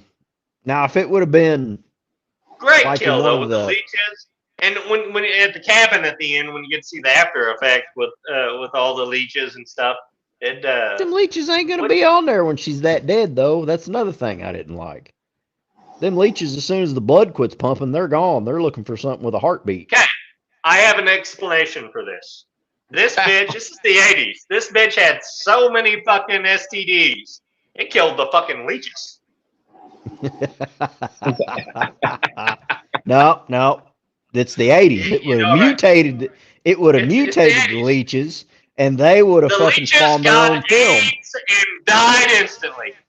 Nope, it wouldn't have killed them. It would have mutated them, and then we would have had like something kind of fucking teenage mutant ninja fucking leeches or something. He did. There's a new Sleepaway movie, Camp 4. new movie idea. Mutant leeches. I gotta grab a beer. Continue on. But yeah, Allie's kill. I mean, and the thing is the humor. I mean, the humor is there. Pamela Springsteen pulls off the humor with it, and it's still unnerving because she is just so fucking cold-blooded. And Yeah, and I think it works better because of the humor. Yeah. You know, how she's so happy-go-lucky about it, you know, like she's just going about her business, you know, doing her thing. And Yeah. There was only, I think there's only one kill.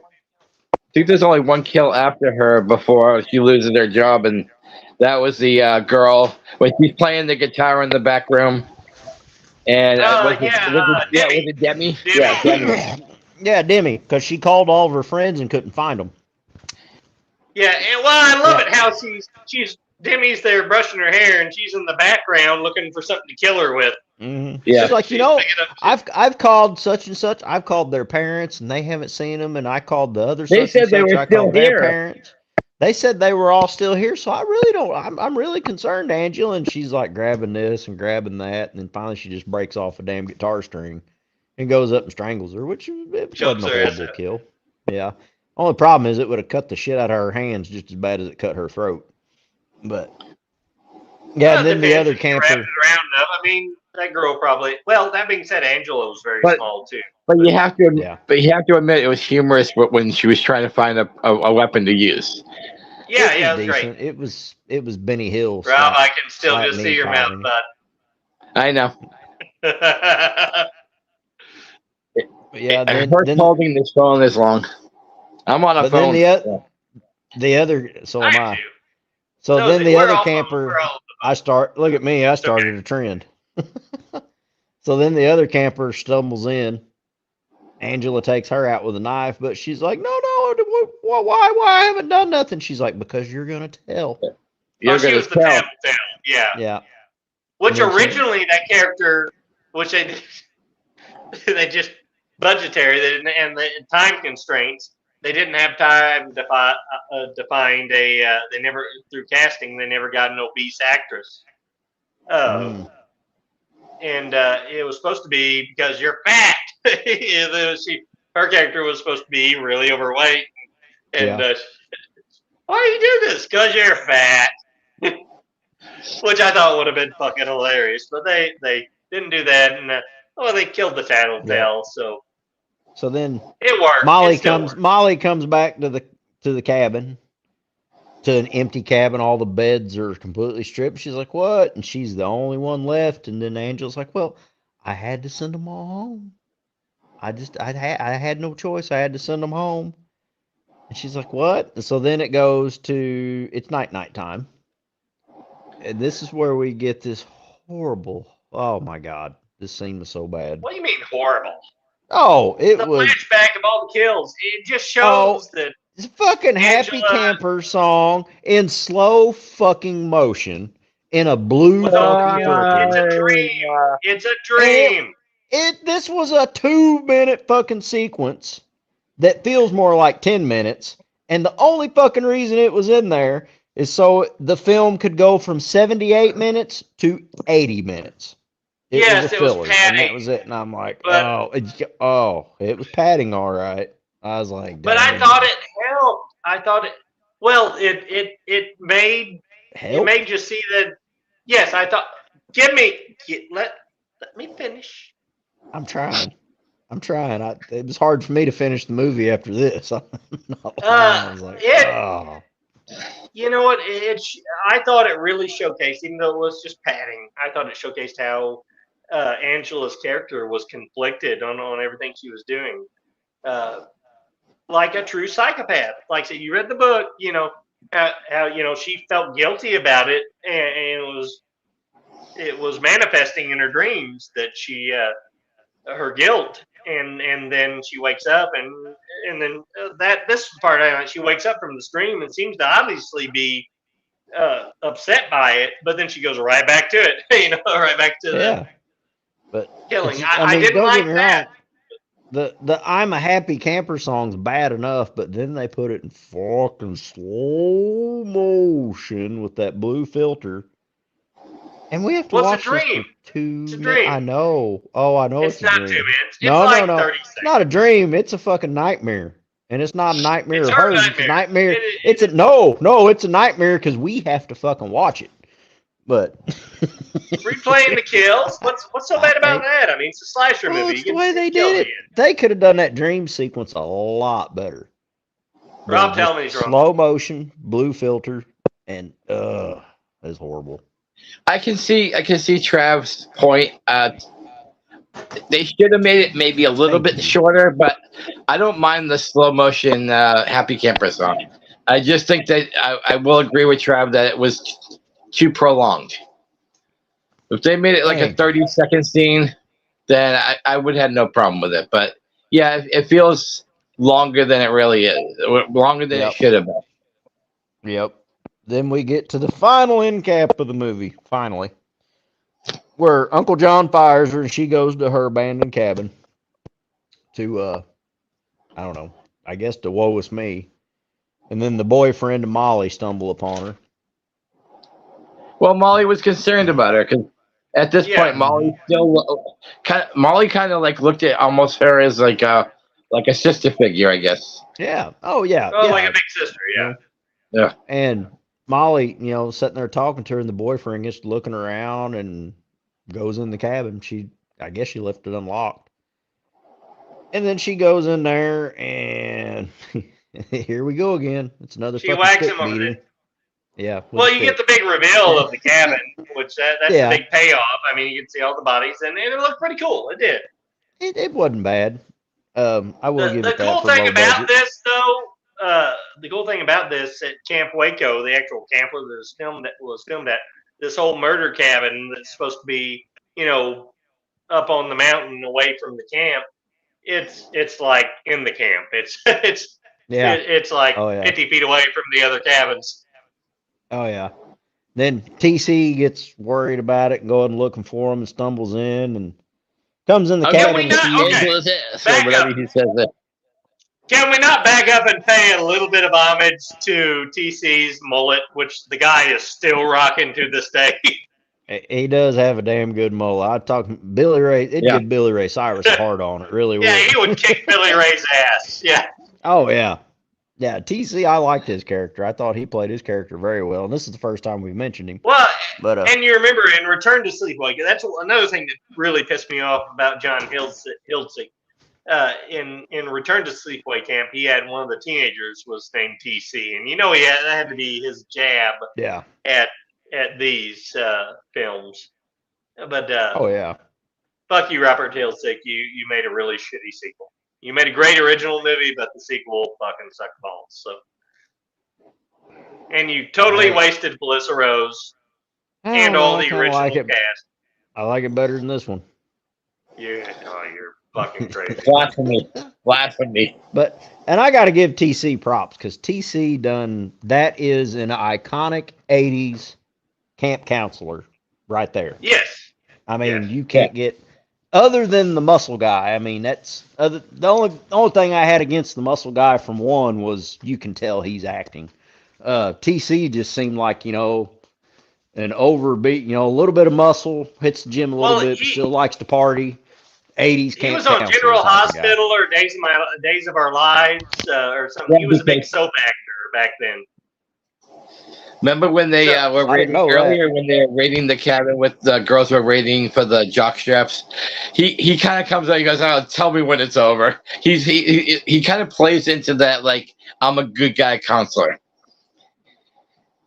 because he could have broke that up. He could have broke that up, but he didn't. Well, being a soap that fits actor, in. he knows how to ham it up. He did a really good job. That fits into the the iconic '80s camp counselor. He wants to be liked by everybody. You know, and he wants to look good. Yeah. He wants to have the right hair, be in style, and everybody look up to him, and he wants everybody to like him.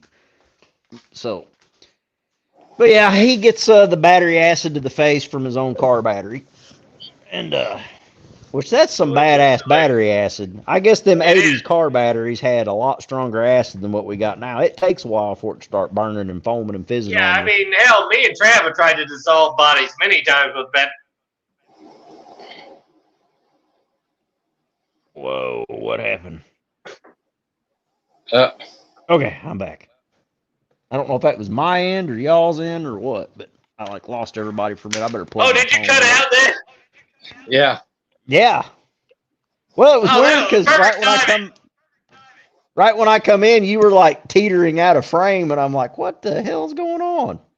But, I was cutting a joke. I said when you said the battery acid, that was some awesome battery acid, and I said, "Yeah, me and Trav have tried to dissolve bodies with battery acid many times, and it never." Oh yeah. Shit, I gotta get my notes. But oh yeah, and then the boyfriend realizes who she is. Finally, somebody does. And his dad was the arresting officer, which is a key point. One of the arresting officers, which doesn't make any sense, and I'm going to call this out when we get to the next one. And long story short, she fucking cuts his head off in front of his girlfriend. As one does. And it wasn't a horrible scene. Then Diane Lane. Fine. No, that was not the real Diane Lane, was it? That was just a name, wasn't it? Who? Diane Lane, who finds the rest of the staff dead in the office. Diane Lane. That wasn't the real Diane Lane. No, I didn't think so. No, it was one of the camp counselors. Was Diane Lane. That is one thing I like they done on this movie. Everybody's name is actually somebody's legit name. Yeah. Somebody that's been an actor in the teenage club, like Cody said. But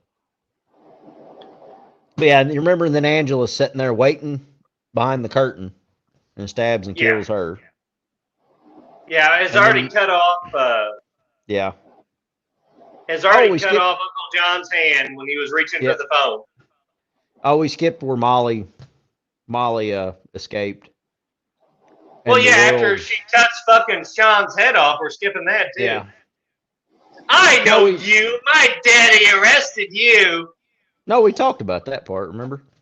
Where he got decapitated. Yeah, we talked about that. Yeah. Yep. And damn, you sure you watched this movie? But I guess I got Cody so flabbergasted that I don't care for these movies too much. I'm just fucking him all up. But yeah, so she frees herself and beats Angela with a stick. Look who's on TV! And come on, that was a good line. That was a good one. Not horrible. And then she's running through the woods, and this is the worst chase scene ever filmed in cinematography.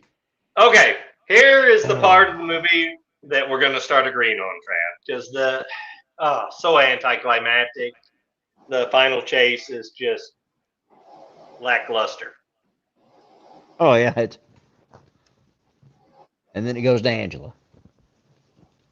Well, and then it goes back to a Molly. cool thing too, the fight scene when Angela catches up with her, they couldn't afford stunt doubles for this, so it's actually those two duking it out. They didn't do nothing. Or they fight a little bit where she stabs Angela in the leg, and then Molly falls off the embankment. Yeah. Yep. She falls off, and she thinks she's dead. And then She's even not. Angela's like, "Oh, she's even kind of sad about it." She's like, "I really thought you were going to make it. If it's any consolation, I really thought you were going to make it." Yeah. And then Angela, she finds the woman in the truck, and of course she smokes and all that, and cusses and that, so she has to kill her. Right. And then she. Oh no! Do you remember her line? Do you remember her line? Yeah. What? Too dumb to drink and too old to fuck. Yeah. Oh yeah. Or too fat to fuck. Yeah. Yep. Yeah, and then of course Molly wakes up, and of course she makes it to the road and runs into Angela. The end. In the truck. Yeah. Howdy, partner. Yep, that's how it ends. We don't even know if Molly makes it or not. And it was. Yeah, we do. From the special extended scene that was on the I ain't watching it. I ain't watching it. Oh, don't. It's nothing. All you see. I'd already watched enough. It's called Whatever Happened to Molly, and it is by John Kleiza, who runs Sleepaway Camp Films.com, which I got to give a shout out to because they have all kinds, or used to. They revamped the website and they cut out a bunch of the good shit, like all the fan fiction, and they had a bunch of music from the movies. And since they revamped the website, it's all that stuff's gone. What's up, John?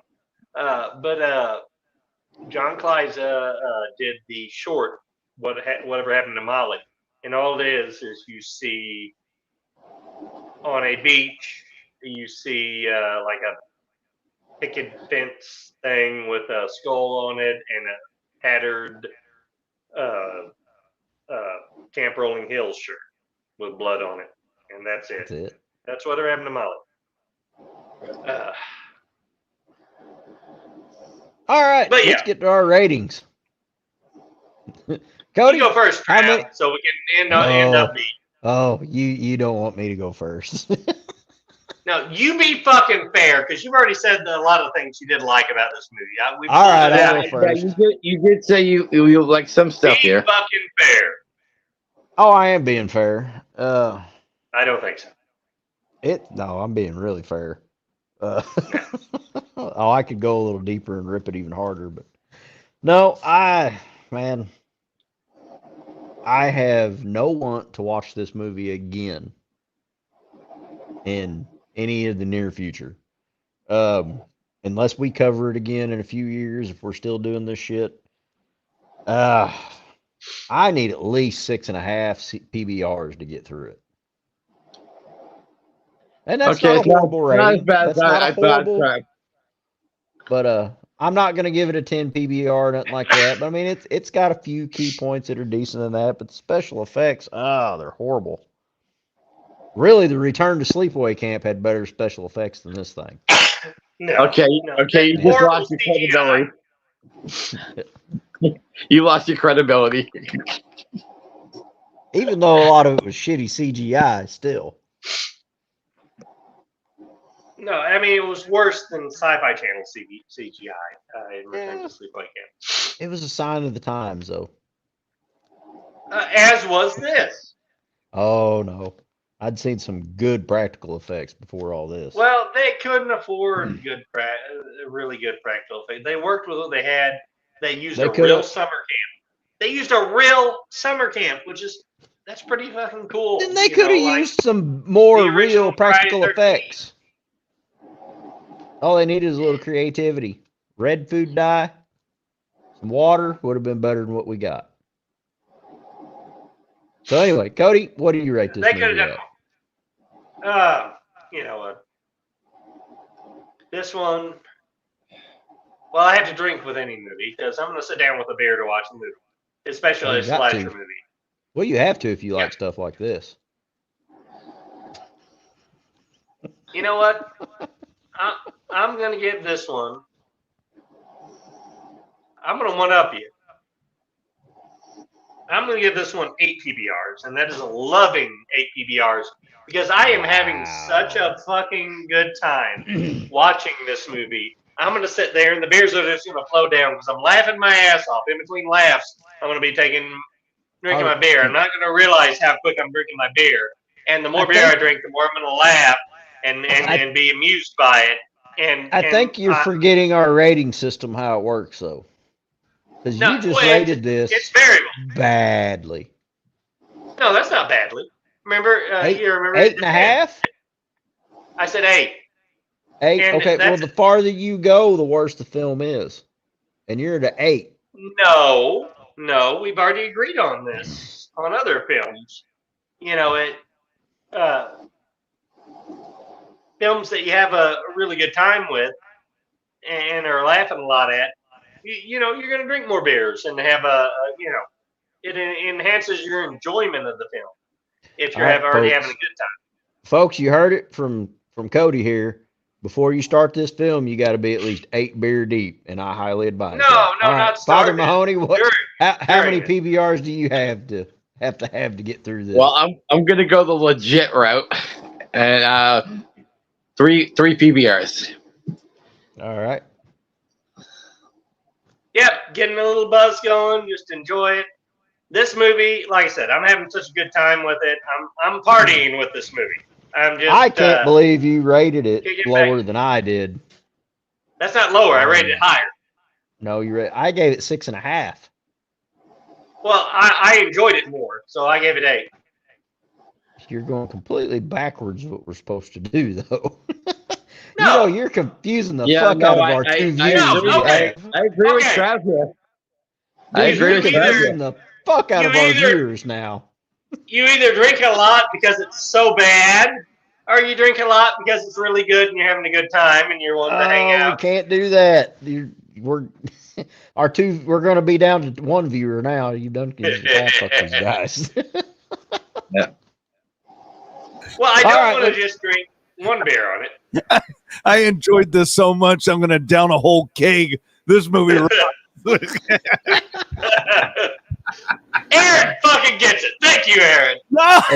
And right after this, I'm going to Night of the Beast, baby, because that movie rocks. Video commentary coming soon. When I got 3 cases of Milwaukee's Best while watching Night of the Beast. Now, there's an idea. We all got to get fucked up on the Beast and watch Night of the Beast and do our commentary. We talked about this on the last show, you fucker. Were you that drunk? God bless. Yeah. Look, all right, everybody, calm down. Cody really flashback. Cody really likes this film, even though he has to be slosh drunk to watch it. He likes the film. We get it. Like a lot of trans ex-girlfriends. I don't know. I think he had to be squash drunk to fuck him. Oh my God. I think he's thinking of that one night that he had with that chick with a dick, and he had a lot of fun until the end. So he still rated the night okay. Which could be why he holds Sleepaway Camp so near and dear. Wasn't her name Angie, though? Beating up on Cody tonight. Wake up, Angie. I think I got something to say to you. She's got something to say to you. Oh, damn. She's got something to say to you, sir. Damn. Oh, my God. Now. All right. Let's jump straight into it since the film was back to back. Now, from what I looked up, the budget on Sleepaway Camp 3 was also $465,000. So I think that makes sense. I think what they did was they just took it and split it down the middle. Same director, Michael Simpson. 1989, starring Pamela Springsteen and the late great Michael J. Pollard. He was great. He was great. Yeah, I like. Oh, he was one of the best. Academy freaking Award B- nominee, Michael J. Oh Pollard. yeah, B. Yeah. He was one of the best B side slot actors you could have. Not just B. I mean, he was in a bunch of A-list Oh, movies. yeah. He was, That's true. He was. with Well, he Robert never was Redford, really. Paul Newman. Well, also he was Bonnie and Clyde too. He was Bonnie Clyde, yeah. one of the Bonnie, or not Bonnie, but Clyde. Sorry. But yeah, he Weird was motherfucker, definitely. too. Oh yeah, he was definitely one of the high points of the film, except for the great set of tits that he was trying to play with. Not trying to play my with. He dreams had are. his fucking mouth fully on that titty. Hey, I mean, he hey, was you know, totally sucking on that titty. Yeah, I'm gonna he's say a right method now, he actor. died. He died a happy man in this film. Yep. This is I mean, this is how I want to die, with an 18-year-old girl banging the shit out of her before someone kills me. Wait a minute, he never got to that point. All he got to do was suckle the titties, and then he got a stick in the mouth. I mean, I'm going all the way before I bite the dust. God damn, Rob, could she not be 25? Yeah, I 18's legal. I thought he wanted an old man like Pollard sucking on his tit before he did that. No. Ah, I see. Sleepaway Camp, the retro. The Boston version. Welcome to Camp Trans. Uh-oh. Oh, damn. Oh, shit. We need Rollins to save us. Henry. Well, We missed you, Henry. I don't know. He had Yes, to, we do. Yeah, hell, we didn't mention Henry in our last one either. Shit, we fucked up. I think we did. My God, I this just think you don't remember. this movie. Maybe not. I got smashed on the last one if I remember right. My God, this movie had such a weak fucking plot and a story.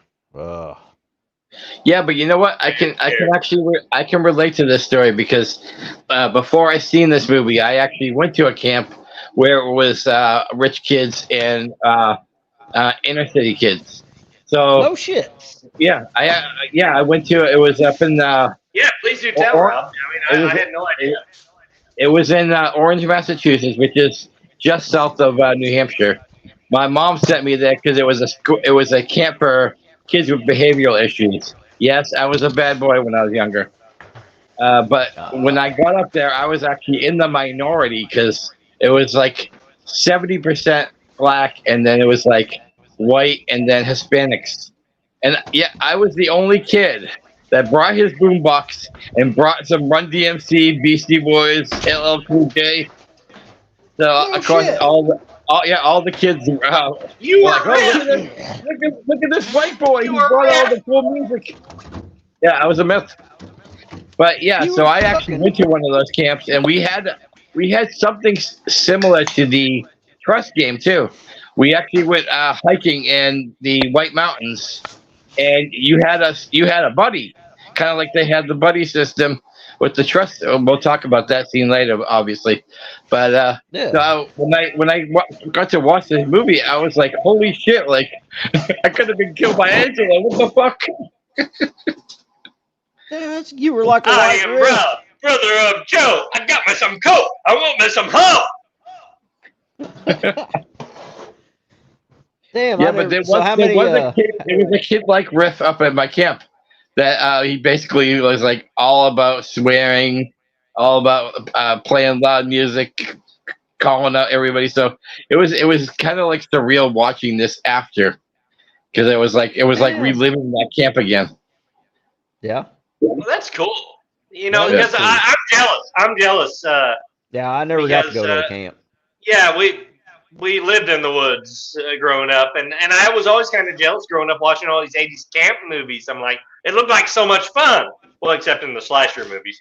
But it still looked like so much fun. But, Yeah, I mean, we were already out in the woods. We didn't get to go to camp. We were poor kids and didn't get to go to camp, which, I mean, in the city, I guess, urban areas, maybe, like you're saying, some lower class, lower income families did get to send their kids to camp. I don't know. I don't know how that Well, works. really, It looked You're right. looked like it looked like the camp from Meatballs too. Actually, that's the funniest part. Yeah. Yeah. And Well, really, I wish I would have sent. I wish I would have sent Poe the videos of a guy named Tyler Patrick who went back in, because this was the last thing that was ever done at this camp, was these films being shot, and after that it just sit there and rotted down. And there's some really cool videos on YouTube that a guy named Tyler Patrick has posted, where he's went in and filmed. I mean, the pool's still there; it's all grown over. The trees growing up through the cabins. So and that stuff. makes sense why there wasn't a whole lot of the camps used in this one. It was mainly in tents and shit. Well, no, it was shot at the same time. You know, it was shot within the same 6-week period. So all the buildings are still there. Right. It just been shut down it'd only been shut down for like a year or two then. Yeah.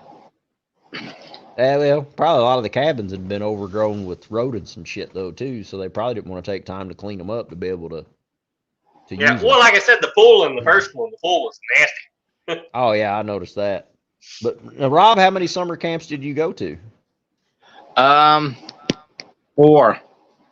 No shit. Oh wow, cool. That's pretty cool.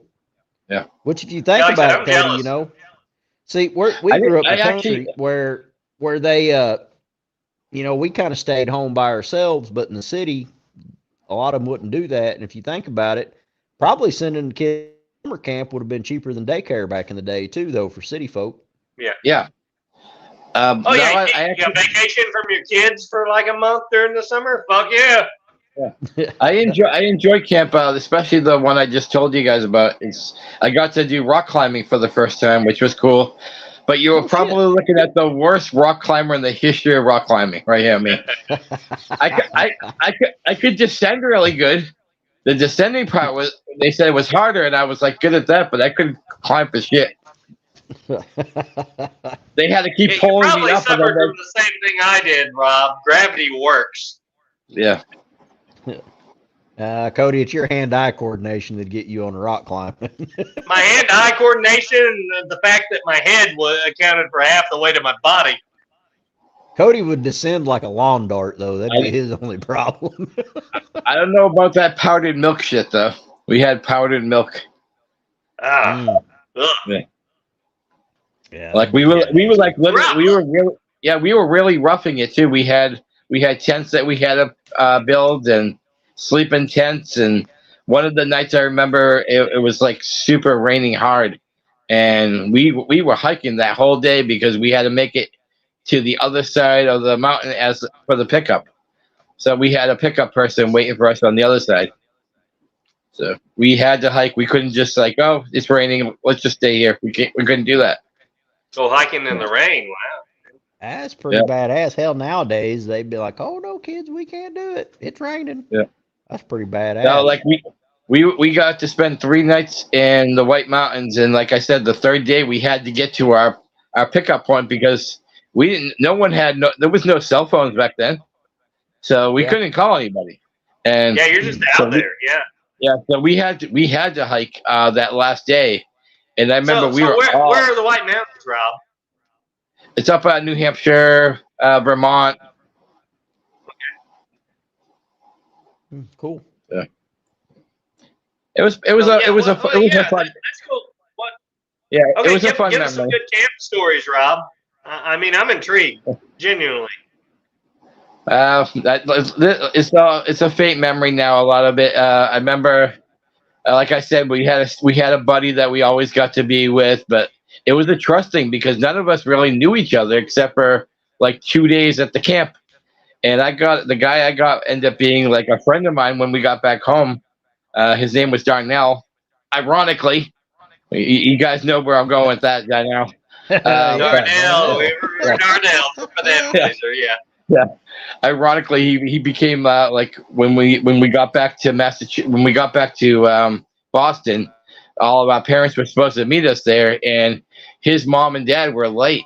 So instead of us taking off, there was a diner around the corner, and like we actually treated this kid to like my mom treated him to like early breakfast, and it was a really good diet, really good time there. That's cool. Well, that's cool. Like I said, I'm jealous because Yeah. growing up watching an 80s camp movie, Ernest Goes to Camp, all those, I was always kind of jealous of or Well, envious now- of these kids who got to go do that. Who Yeah, knows? but I I'll might tell have you. actually developed social skills. Yeah, I actually had watched Sleepaway Camp at this point though, not the sequels, but I had seen Sleepaway Camp. So I kept calling it Camp Arawak, and people were like, "What?" They were wondering why every time a girl come at you, you'd grab her crotch to check out and make sure. Okay, you're good. Go all Crocodile Dundee on her. It is Sheila. That was another story. I did hook up with a girl there. So Oh, that's cool. Please tell me you were older than 10. I was 15 at this point, and this girl was 17. So like, yeah.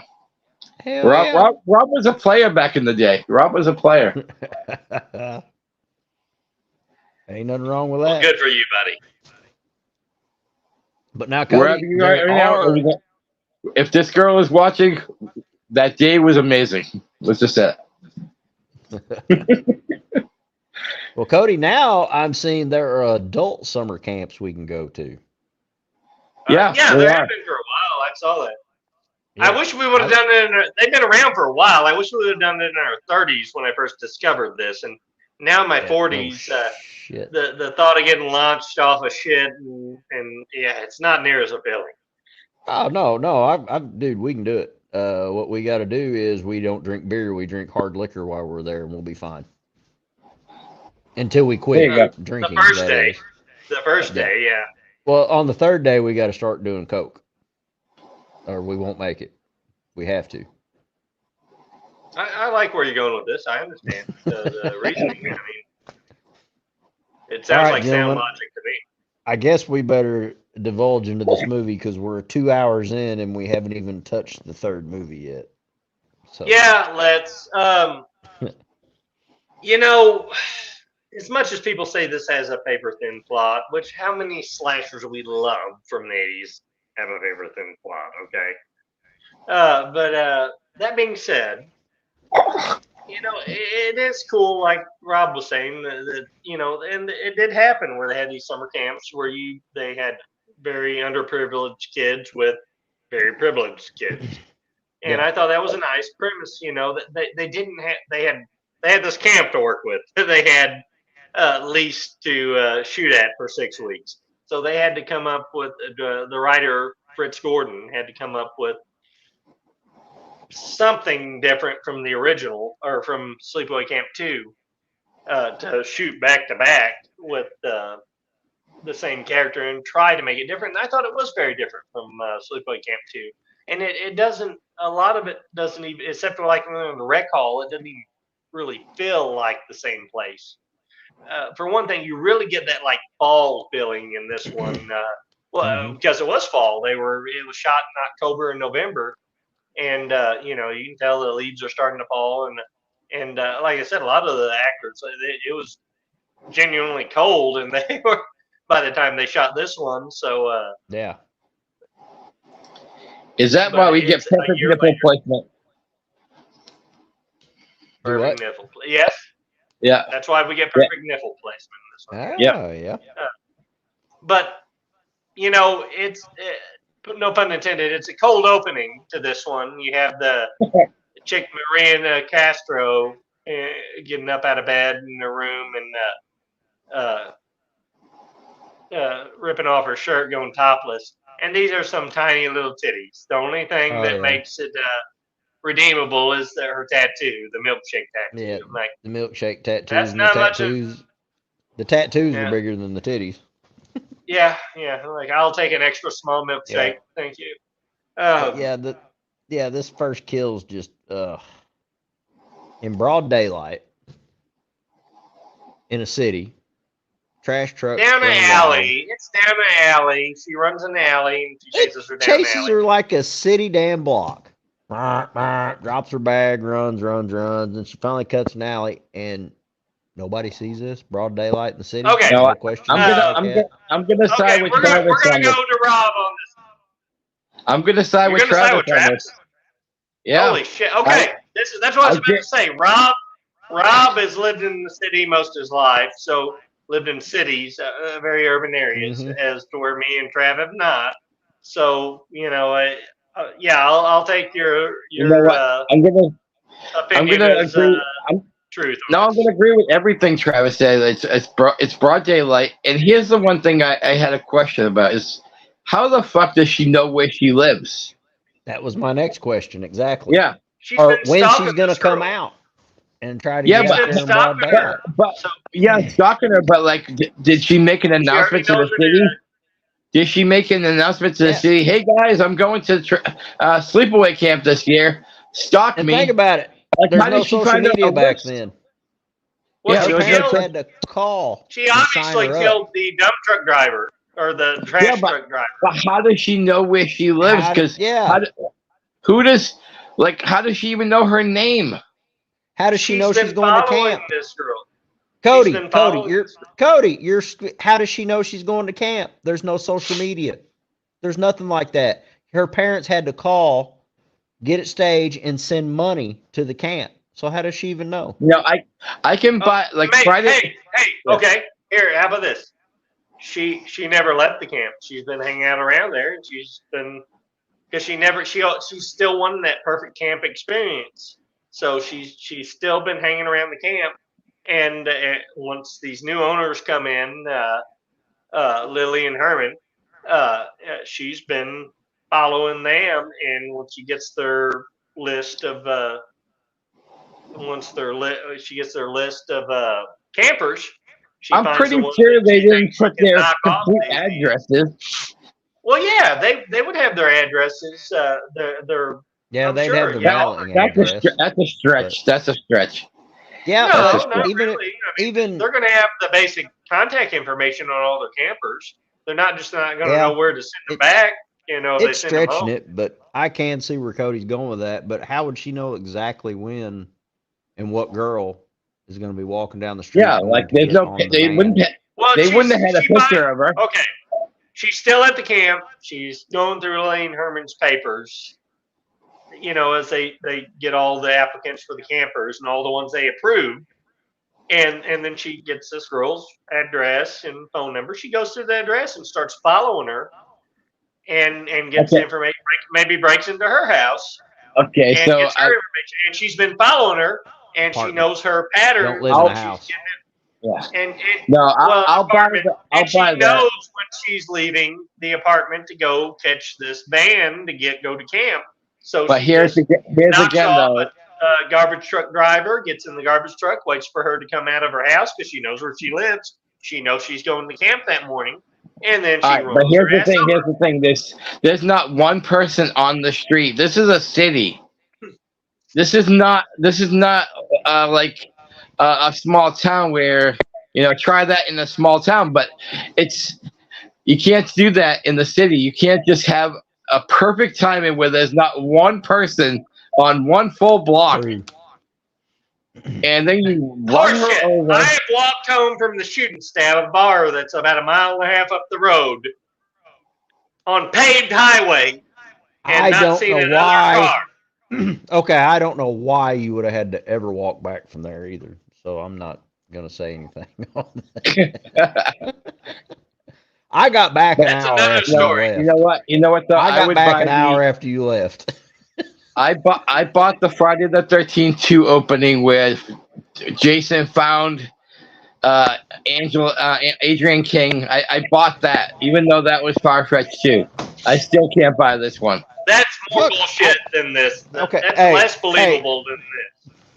I bought more of Jason getting on a boat on Camp Crystal Lake and going all the way to fucking Manhattan than I did this. Oh, okay. Oh, come on. Come on, Trav. Realistically. Oh, God, I'm going to die. I'm going to die right there. Hey, it was a big river that fed that lake. Angela could have got the information from the camp and then went into this girl's address I waited agree. for her to come she out could have. and run her over. And that would also make sense why she had already fixed her hair the same way that girl had her hair. I'll give you Yeah. that. Okay. And what it was, So- she just looked through all the potential campers because I'm sure they had to send applications with their pictures and home address and basic information. There wouldn't have been no pictures back then. Maybe. But I mean, I do give that, but like I do got to side with Rob on this. That no, it's a crowded city. No, there's no way. And even if she would have just chased her with the trash truck, she's blowing the horn the whole fucking time. yeah. You know, How many like, cities? yeah. I mean, you look like Michigan and shit like that, where people just don't give a fuck. But They not see back somebody then. get gunned down or run over, or people lighting businesses on fire, throwing bricks through the windows. They just don't give a fuck. No. That's only been since the Obama administration took over. We're talking way back, Code. Well, it's worse now, but I mean, this is the. All right. this Well, is we better this move is what on. they've been pushing. We've spent 30 minutes on the opening scenes. We're down to 0 Anyway, viewers now. I'm Angela sure. goes back to camp, which is a cool scene when she gets on the bus, and when the bus pulls away, and you got the graffiti on the wall. Angela's Worst back. graffiti That's ever, cool. though. It kicks it off. It's a cool graffiti, but it's the worst looking graffiti ever. I don't think And, it's. you know, I mean, it's this- just like rattle can. this camp is some sort of rehab / ethnic blending and social calibers for kids, because they take kids that have had drug problems. They take kids that are different. They're trying to blend kids and all that. And I can see, and they call it Camp New Horizons. And Angela goes to her next kill very quick. It's the news reporter that really doesn't want to fucking be there. So she's talking to Angela. She's like, "You look a lot older than 17." She's like, "I've had a hard life, a lot of drugs." And she's like, "Oh, okay." And I'm like, she does think on her Like, feet damn pretty it. quick then. Haven't you seen the new- Dope Sick or Painkiller on Netflix? It's been a hard life. The news reporter comes up to, hey, you know where I can get some coke? Oh yeah, down in the hall, the machines. No. And he's like, oh, okay. And there is a vending machine in there too. Yeah. And she's like, hey, hang around a little bit. I'll hook you right up. And she goes and hooks her up with some Ajax. Which, that shit would be rough if you just snorted that. But I don't see how she couldn't get the smell of that before she God, freaking you know snorted what? it. You know what? If they only would have went the Cheech and Chong route, I mean, these are horror comedies anyway, and would have had her doing like Cheech and was it Up in Smoke, where the chick snorts Ajax and starts barking like a dog? Help me out here, Rob. You're old. That would have been hilarious. If she would have started going, then start bleeding Well, out the no. nose and mouth. No, yeah. you just see her snort it, and then all of a sudden she's twitching. And the next scene, you see her running on all fours through the camp, barking like a dog, naked, bleeding from the nose and the anus. Yeah, you that never would've see been- her die. That's all you see. That would have been great. That's it, and there's a blood trail. Yeah. Oh yeah, and this camp is a lot different than any. It's very small. There's only 3 camp counselors, the 2 owners, and the cop of the boyfriend she killed in the last year. Here's my biggest problem with this film. Please enlighten. Angela, Sean's father from Sleepaway Camp 2, this guy, he was one of the arresting officers. Mm-hmm. One of the arresting officers. So he saw her. Thank You're you. telling me that he doesn't recognize her? She looks a lot as different soon as now. she shows up again? She has blonde hair. Same face. Well, she doesn't look like Felissa Rose. You got a point. Ain't She does blonde. not. I was about to say it was Felissa Rose that he arrested, and this is Bruce Springsteen's little sister. Yeah, he ain't gonna notice her. Yeah, but remember when he looked That at makes the sense, IDs? Trav. I mean, I can't argue that. I mean, But remember when he looks at the IDs, he can't see that that's not the same person, though. well, Should have. Yeah, should have. I'm sorry, but 'Cause yeah, the other I girl agree was with that. the other girl was skinny as fuck. you've been I agree with obsessing Cody over completely. I'm sorry, but all right. So you arrested this girl. What gets me though, okay, this is my whole problem with it. All right. First year, you're arresting officer at this camp. This exact fucking camp. God, how many fucking people died in the first one? And you're gonna send your fucking kid to it I as soon as think it opens back 19, up? I think. Yeah. And you have a son. A year later, you're going yeah. to be a counselor at the camp where your No. son Yeah, was killed. exactly. No, before that, okay, he was the arresting officer in one. Arrested Angela. One of the arresting officers. Yes. Okay. You know, the only thing that would have made this better. No, you're not getting my point. All right, he was the arresting officer at this summer camp where all these kids died. I'm talking the first one. And when it opens back up, you're gonna let Camp Arwak. Yeah, you're gonna let your kid go to this camp.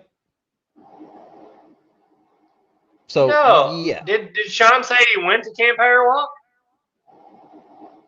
that was the same camp, just different owners. No, the same. Sleepaway Camp 2 and 3 are the same camp. Okay. They even mentioned it's like 60 miles. They say it's like 60 okay, miles. yeah, you're right. My bad. All right, yep, go ahead. Yep. But that being said, but even at that, if you're arresting officer at a camp, I don't think I'd let my kid go to summer camp for a while. I don't give a shit, especially if it's only 60 miles away. No. Now, I will say one of the redeeming features in the beginning, before the reporter gets killed, is that everybody catches the names of these kids. Yeah. They had the Brady Bunch, like sitcoms. Yeah, Brady Bunch and Lily and Herman from the Munsters. Yeah. And Golden Boy. No, I did love their little touch though, especially the Brady Bunch, because none of these kids are even remotely close to the Brady Bunch. No. What was it? Was it the Golden Boy or Sunny Boy? I can't remember. Snowboy. Snowboy. Yeah, Snowboy. Yeah. He likes that is all. Well, no, that was off of. Oh shit, I can't remember the movie. But anyway. But this is a very, very low budget camp. Because as soon as I get there, we're not going to be in any camps. We're going tent camping. Well, they had to do something. They only had the one spot to film. They had to do something to differentiate it from. But what I'm saying is, they made this a very low, but like it's very struggling the first time they've done it. I thought they'd done that okay. What are we doing? Well, for your first days here, we're going camping for 3 days in tents. What are we going to eat? Fish from the lake. They're not even going to take them any food out there. They got to catch what they eat. But except Lily has steaks. Yeah, they're eating steaks and shit. Yeah. But yeah, you got. They make the camp the head counselors have to be dicks right off the bat. I mean, Lily's a lazy bad bitch, and Michael J. Pollard's just a creepy. Creepy pedophile. Whoa! You can't blame him for this. Think about it. He's with Lily. She's too fucking lazy to fuck. Look at her. The way she acts in this, that man ain't seen no action in 10 years at least.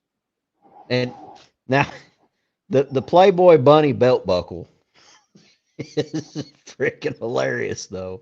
And every chance he gets, he's like shining. I think he brought that too. If I remember right, I think that was his choice. Because Michael J. Pollard was an extremely eccentric actor. And the funny thing was on this, Michael A. Simpson. I watched in some of the behind the scenes interviews. He said that Michael J. Pollard's mom would call to sit multiple times during the day because he still lived with his mom. I mean, this guy's in his 50s. Oh shit! And still living with his mom, and she called like multiple times during the day to check on him, make sure he was getting eating his meals and just to make sure he's okay. He wasn't acting in this role. He was just being himself. No, he was getting some of that young pussy. He's like, I'm away from mama. I got to pull my belt buckle out. Mm-hmm. Yep, you see that? Yeah, that's what I'm into right there. Man, I makes don't, I sense don't now. blame him for picking her too. I don't blame her. But you know, the first scene we go to when they go to the camps is Michael J. Pollard's camp, and he sends them all the way fishing, except for what was the girl's name? Maria Nicastro?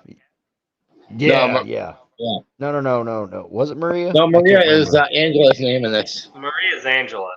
That's Yeah. right. No, he sends them all the way to go fishing, except for the one he's trying to hook up with. Oh, Jan. Jan. Santiago or something like her. Yeah. Her name. She was Yeah. in a lot of B movie. I think she was on a lot of Skinamax movies too. Oh yeah, she was. So anyway, so he sends them. I think she was on Hard Bodies, if I remember. Yep. You guys, she's like, you guys go fishing. I'll talk her in. We'll be down there just a little bit later. I'll talk her into going fishing. And they go down there and they're fishing. And of course, she's down there with the firecracker dude and Snowboy. And they finally she catches the Jason mask first from the second one. Nice callback to that. Yeah, that was a decent callback. But then they catch a fish, and then of course the firecracker dude lights up the fish and blows it up and pisses her off. So she goes back to camp to tell the camp counselor, and she catches Michael J. and the girl starting to get at it. And of course she interrupts. And I gotta admit, this is the worst fucking beatdown with a stick I've ever seen in the history of things. It's the same stick from part 2. Oh my god, it was fucking horrible. Like Mike Simpson said, anytime they couldn't afford to kill, bring back the old trusty stick. They could do so much more than that, though. Even the kill with the stick. Oh my god, you couldn't have beat down somebody from a retirement home the way she was thumping him with that stick. It just made no sense. And then she stabs him in the mouth, which sucked because we didn't really see shit. And then that's it. And then goes to the girl, and it's the same beat down, except doesn't even stab her with it, just beats her with it and kills it. No. Ow! Ow! Ow! Yeah. Ow! Yeah, that's all you hear. Yeah, it was bad. It's so then the 2 weakest kills in the movie. Yeah, I'll agree with you on that. Oh, it was horrible. And it could have been so much better. I mean, come on. You got 2 of them sitting there getting their nasty on. And that's the best fucking thing you could come up with to kill them. Let's get the stick from part 2. Let's go back at it. Yep. That's what we need to do. And she's not going to hear And she's not going to hear any of this in the tent. And she's going to sit there and wait for you to finish him off. And then she's going to come out. Yeah, bad story, bad plot, bad story writing, the whole fucking 9 yards right there. No. Yes. Just small budget. That being said, they did. Forgot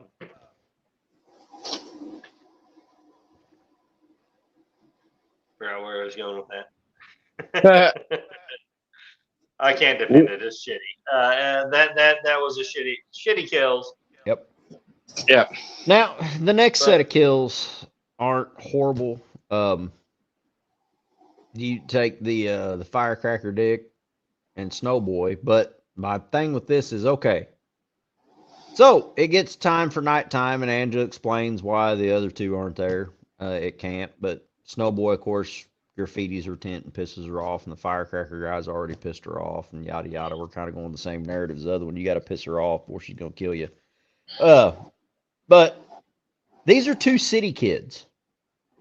I'm talking city as fuck. Never been in nature, and they both decide to sleep outside their tent at night. No, don't buy it a bit. Not only that, right by fucking each other. No, don't buy this. Well, maybe that's how they're. Maybe they're gay. You know, maybe they're into each other, and they feel safe laying by each other or some shit like that. Think about it. They're 2 city kids. Or maybe they're homeless, so they're used to sleeping outside. Not in the woods. No. They're city kids. From the urban area. He can tell you that, you know. They're city kids. They would not be outside. If they were going to sleep together, they would be in a tent together. They would not be sleeping outside their tent. This is their first night there too. Think about it. Yeah. First Well, night you know what? from the city. The one I don't buy kid's it. Snowboy. They're obviously high as a fucking kite, so maybe they don't give a fuck where they pass out at. They haven't done any drugs yet. So yeah, Sure so anyway, they they're have. laying side by side, and I do like the M80 up the nose. That was a pretty nice. The angle on the shot where Snowboy wakes up just in time to see his buddy's just face as soon get as he blowed turns off. and sees it, yeah. And there was something I read somewhere where he actually got some shit blew on him from the scene. So part of his reaction was real because he wasn't expecting that. So yeah, that was decent. I'll give it that. But it should have been inside a tent though. But then, probably the best kill with the fabled branch is when she whacks Snowboy over the head, drags him in the fucking tent with this big-titted Latina chick, and then she's just fucking dousing gas on him, and he's not dead. No, No, He's because just you hear him unconscious. scream. Why did she change into the mall kettle outfit though? Did you notice that? Meatball kettle. No. She had on freaking like some kind of long fucking pajama type thing, like an overcoat with Maybe she pajama pants maybe she on. got blood on her. I don't know. But then in the next scene, It's but then when she November. goes She to the was other probably camp, cold. when it goes to the next scene, she's in their original clothes. Yeah, it's like Well, she a took her part they coat forgot off. to add. It I was don't know. during the daytime, right? Or it was just a blooper.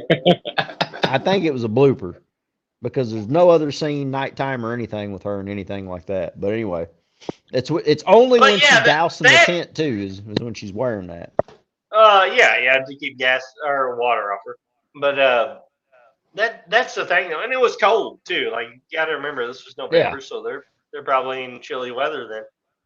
Well, dude, you don't remember that scene? It was really weird I looking. do. It wasn't like any in pajamas you even seen before. But very cold blooded. I love that when she drags him in there and she's just dousing it with gas, and then she. I don't remember. Does she light a match and throw it? Yeah. Yeah. I forgot the tagline too. She said some kind of tagline when she lit a match into it. Then you hear Snowboy screaming because he's still alive. Oh, yeah. Just knocked his ass out. And she anybody- whips out the fucking marshmallows, puts them on the stick, and she's roasting marshmallows over their fucking bodies. Which reminded me of you because all the time we've been drunk on the river anywhere, like everybody be done eating, done We're cooking, not supposed whatever. to talk about me roasting marshmallows over bodies, Strap. We agreed we would not talk about it. It's not bodies. It's like when everybody's picking up and they start throwing their trash on the fire. That's like when Cody decides he wants to roast a wiener or a marshmallow. Like there's plastic burning. He's roasting shit to eat over the fucking plastic burning in the fire pit. It's like, dude, what the fuck are you doing? I can neither confirm or deny that statement. Mm-hmm. So then she goes to Lily's camp and says such and such says I have to trade with I can't remember. It's a little Oriental chick that she traded with. Oh yeah, Arab. Yeah, Arab was her name. Yeah. So then, what a weird like, fucking well, name. I don't think no blah blah something like that. And anyway, they wind up trading with. So she's like, well, I'll walk her back to camp. And she's like, well, where's everybody at? Well, right there's your tent. And as soon as she gets down, of course, these are little bitty like military style pup tents too, like the cheapest tent you can buy. Yeah. And well, yeah, Lily and Herman are cheap pieces of shit. So I mean that makes sense. Oh yeah. So these tents don't even have a bottom to it. It's like a skirt. It's like them old military tents. You got to dig a trench around, if it rains. That way you keep the rain off of you. But anyway, so as soon as Arab bends over and kicks and opens up the flap, she boots her in there, knowing she's going to come out pissed. But when she comes out, she's got the axe ready and just decapitates her right there. And that wasn't a horrible one there. Also, if you watch the uncut versions, the MPAA fucking slaughter. They edited the shit out of this movie. They butchered this movie to death. Yep, they did. I will give them that. It looks pretty good if they would have included the aftermath scene where the blood squirting out the stump and you can still see her hands moving and shit. Yeah, and it showed the head actually hit and roll. Rolling, yeah. Yeah, that one wasn't a bad scene. Yeah, Well, so then we get that's the most tragic part about this. The best where they actually put the money into this movie, the MPAA fucking cut the shit out of it. like they did in all the late '80s movies and early Yeah, '90s. bastards. Hmm Fuck you, MPAA. Yeah, then we get to the trust scenes, where they're doing the trust exercises. Now that one was a decent one with the rich girl, because the rich girl's got her tied up first and keeps running around Again, and shit and doing this and another that. great kill scene that was cut short. Hold on one Yeah. second. Here you go. Yep, there she is. So Oh, nice. even though even though the cut version wasn't horrible, it showed a little bit of splatter. Where Angela, it's her turn to be the one not trusting, so she ties her up, takes her down to a flagpole and skewers her up the flagpole all the way to the top. She's like, "Let me down! What are you doing? Let me down!" She's like, "Okay," and just lets go of it, and of course, just fucking. Which is an head first, original. whack. I'd never Yeah. seen that done before, and Yeah, I gotta give it that was pretty good. There's no way a flagpole pulley would support that much weight, but it was. well, I don't know. She was wasn't a pretty big cool. gal. I mean, what? She probably weighed No. like 110 pounds, Well, something wet. Okay, even if the pulley supported it, there's no way Angela could have physically hoisted her up the flagpole.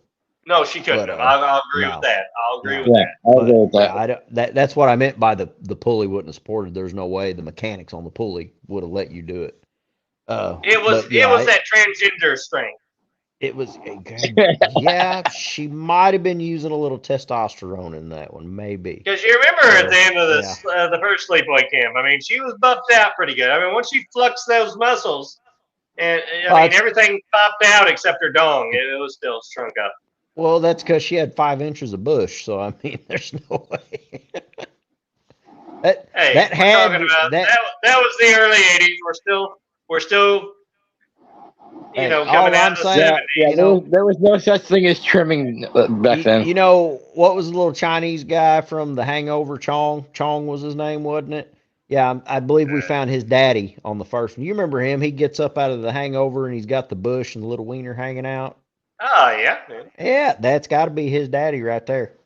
Got to be. He was conceived at Sleepaway Camp. So, same bush, same little bit of wiener hanging out. Fucking identical. Black hair, whole 9 yards. So, but, yeah, my mind works in fucked up ways. No, that actually makes a lot of sense. It does, if you think about it. But that's still fucked up that your mind would put that together, is what I'm saying. True. But yeah, great flagpole scene. I mean, we're racking up the kills left and right here. I mean, it's. Oh, yeah. Yeah, she's not taking her time in this one. Yeah, and then, I mean, right after that, Lily does another trust exercise and ties Bobby to Angela and sends them out to go fishing together. Well, of course, Bobby gets horny and tries to make a move and yada. Well, they wind up catching fish and take it back. For a little while, you think that's the bad part. For a little while, you think Angela's genuinely into. She was leading him on. She was leading his ass on. I don't think she was, Trav. I'll disagree with you on that. I think she actually liked him until he got all rapey. Yeah. Oh, Bobby? Yeah. Well, then again, though, I mean, that guy, he ain't seen much action. So when a girl acts nice to him, he's automatically going to think they're into him. Yeah. But I think that she thought he was genuinely just a really innocent, nice guy. Just not experienced in life. And then once he started getting all rapey with her, she's like, no. Yeah, he probably got to kill you. He turned into a decent guy, then he went to a horny decent guy, and then he turned into a total fucking dick. So I can see why she wanted to kill him. I really can. Another great kill scene that was fucking ruined by the NBA. They actually really did decent fishing tied together. You can imagine how hard that'd be. And they bring the fish back, and this is when she's like, "Oh hell no, we caught the fish. Riff needs to clean them." And that's when Riff pulls the gun on her, which is a key point in the movie. Well, you think about it, that all these kids had something bad about them that Angela found a way of saying, I need to kill this person. You forgot to mention when before Cindy, when she was talking about Riff, she called them the nigger wording. Oh, and and racial terms. There was spick, there was the N word. So there was a lot of hatred at this camp. Oh yeah, which is kind of part of it when you blend that many ethnics together too. Yeah. But yeah. So then she goes back and Angela gets Lily to join in on a trust exercise because she can't stand this fat lazy bitch. She's eating steak while she's telling them they got to go catch. Nobody can stand Lily. Let's be honest. No, she's too. Like I said before, she's too lazy to fuck. I can't. No. And I gotta say, she played her part to a T. She did. She did really good playing her part. But she really played well off of Michael J. Pollan. She's probably the other best actress or actor in this film. Oh yeah, I'd say she's one of the best actresses in the film. But then she takes her to not much of a trash pit and pushes her in. I got a problem with this kill too. All right, so she pushes her in this trash pit where it's like maybe a foot deep. And she's kicking and screaming, can't get out of it, which I can understand why she can't get out of it because she's a lazy fucking cunt and she's probably like a turtle when she gets on her back. But she starts burying her. Her feet are higher than her head. I mean, really, when you look at it, when she pushes her in there, and she's like, oh, and there's a few trash bags around. And then she gets some dirt thrown in her face and a little bit on her chest. And then we cut away, then we come back, and then she's sitting straight up with her head up out of the dirt, Motel Hell style. And I'm like, so what? You whopped her on her head, then dug a big hole, and then stuck her in there straight down? No, that trash pit was not big enough to bury her like that. I did not like that part. That was ridiculous. It's a stretch. It's a hell of a stretch. So then they do the lawnmower scene. I do like the lawnmower kill. I mean, I got to admit, I wish we could have seen more of it, but they did. You watched the unedited in special features, right? I mean, it which it didn't show a lot more. I mean, it was better. I mean, you got to see some blood splatter, and they run over a watermelon. I was about to say it was a melon, wasn't it? Yeah. Yeah. It wasn't that great either, but it would have been better. And it wasn't that great. None of the kills that the MPAA edited on this were anything you wouldn't see on regular network television now. Yeah. But then, then she ties old dipshit up to a tree. The one that tried to make him pulls his arms off with the Jeep. Another one that's edited. But you actually get to see that one. It didn't look that good. They needed to edit that one. That one was pure fucking shit. When you see the unedited version, it's like, this is bullshit. Then Riff Master's the next one. You get that horrible little mixtape she made for him. I don't know that one, by the way. Horrible. Come on. Angels are I would have liked it better if she'd been like, I'm a happy camper and you're fixing to get fucked. Would have been better than that. But, yeah. And how the hell did she kill him? I don't remember. Oh, he tries to get out. 10 stakes to him. Stakes. 10 stakes through him, yeah. That's right. Stakes through his hand, then through his head. Yeah, that's right. So then she moves to Officer Barney's group. Yeah, did you notice they call him Barney? Yeah. Yeah, Barney 5. Yeah.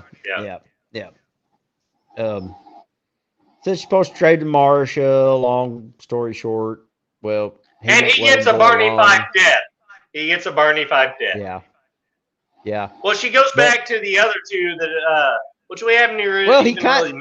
The two that are left, and they're kind of forgettable.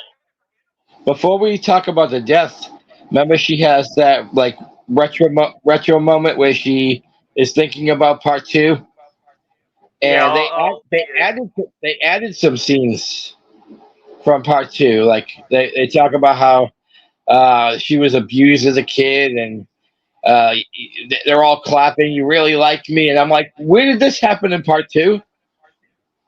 No, that happened in her head. Yeah. yeah, I like that. I That's really like what that. And that. how they have like Yeah.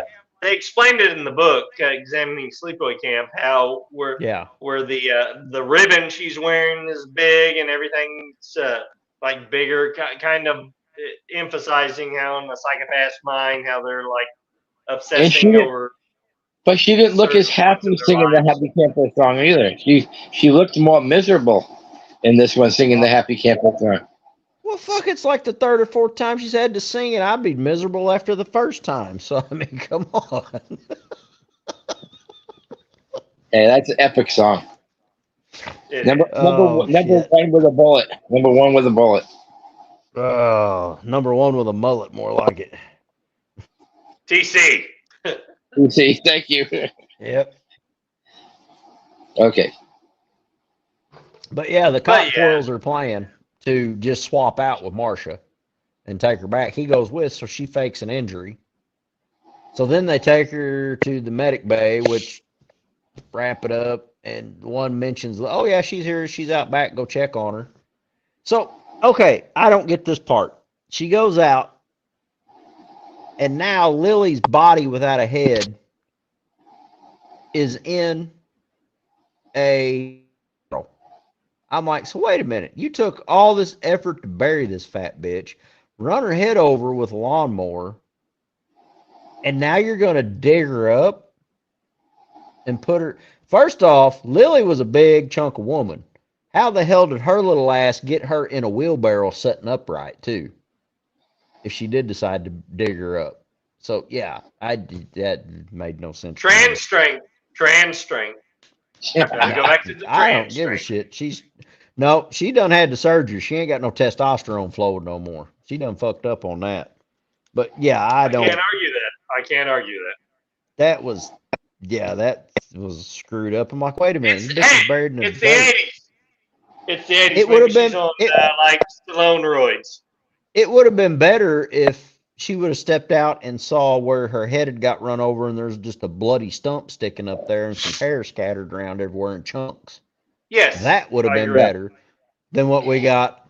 Somebody sitting in a wheelbarrow or whatever it was sitting there that didn't even look that good. Because it really looked like it was a set of overalls that was on that person. Whenever they cut to that scene with where the head was supposed to be cut off. But anyway, long story short, then the cop figures out what's going on, tells Marsha to run. But it's too late because she done got a hold of her. But she's not going to kill Marsha. She likes her. Lets her go. She runs, and then she's got Riff's Beretta 9mm. Yeah, I noticed shit like that in movies. It's not just a gun. Which is I can tell you awesome. what it is. Which is awesome. They had, this is right around the time of the original Lethal Weapon. Lethal Weapon. Yep. So Yep. anyway, So yeah, she's got the 9mm Beretta. The cop's pissed. The cop's gonna come over. I can understand. He's got a 2x4. He was going all hacksaw Jim Duggan on it. I can understand this cop's logic. You know, it's a camp. Nobody's got no weapons. He's like, so what are you gonna do, Angela? You gonna try to? Oh yeah. Well, try to chop my head off like you did my son's, or yeah, he's are you not gonna use a thinking knife? clearly. Obviously, no, he is full of in vengeance. a rage. All he wants to do, he grabs his 2x4, he whacks it. He wants to get a hold of her. He wants to rip her apart piece, and I can't blame him. I wouldn't ever talk to her. I would have just come right in there and went to work. And she's like, nope, I'm going to use a gun. Bang, bang. I'm like, really? What the fuck? So anticlimactic. Oh You expect something to get paid off from this character. Okay. And it was like, nope, fuck you. And like our good buddy Dave Z, I don't mind guns in horror films if they're used correctly. But this is one of them. I gotta agree with Dave Z. It just threw me plumb fucking out of the moment. Like, well, but you know what? I think never was in the moment. I think they were going for the fact that he's a cop, so he's getting killed by his own, basically what he would carry as an officer. Yeah. I think that's what they were trying to go for. It didn't work, but I think that was the idea behind it. Well, No, I it did. didn't Okay, work at all. this is the only thing I did like about it. It kind of pulled the rug out from under you because you expect this big epic showdown between Yeah. Barney and Angela, who killed his son, and then she's like, "Nope," blows his ass away. Yep. Well, You know, yeah, it's funny that you said very anticlimactic, and that's what I had wrote in my notes.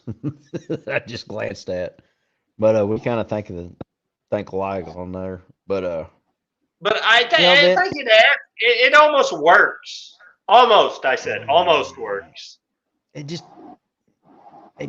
now, they should have had a bit of a struggle in there. I'm sorry, like where he made a move she didn't see coming. There was a little bit of a struggle, a little bit of fight. He slaps her around a little bit, this and that. No, that's where the humor is in it. You know, you think there's going to be this It big wasn't showdown. And she's like, fucking "No, I got a funny. gun. Fuck you." It wasn't fucking funny. It's not like on the Three Musketeers reboot where the little Chinese guy jumps out and pulls out his sword and is doing all this flipping and kicking and all that, and then the musketeer pulls out his musket and goes boop and kills him. That was fucking funny. That was good. But this one, no, it didn't do it at all. I haven't even seen that, but it sounds like a fucking ripoff of Raiders of the Lost Ark. Yeah. Oh, it is. It is. But they did it well and it fit. You haven't seen oh shit, this is the Three Musketeers reboot from shit. I don't think I was driving. I might have been 15, 16, possibly 17, You talking 18 when it about come the out. one from '93 where Oliver Platt shoots that guy? And it wasn't a Chinese guy. You fucking racist. Fuck, it wasn't. He had them eyes that done that.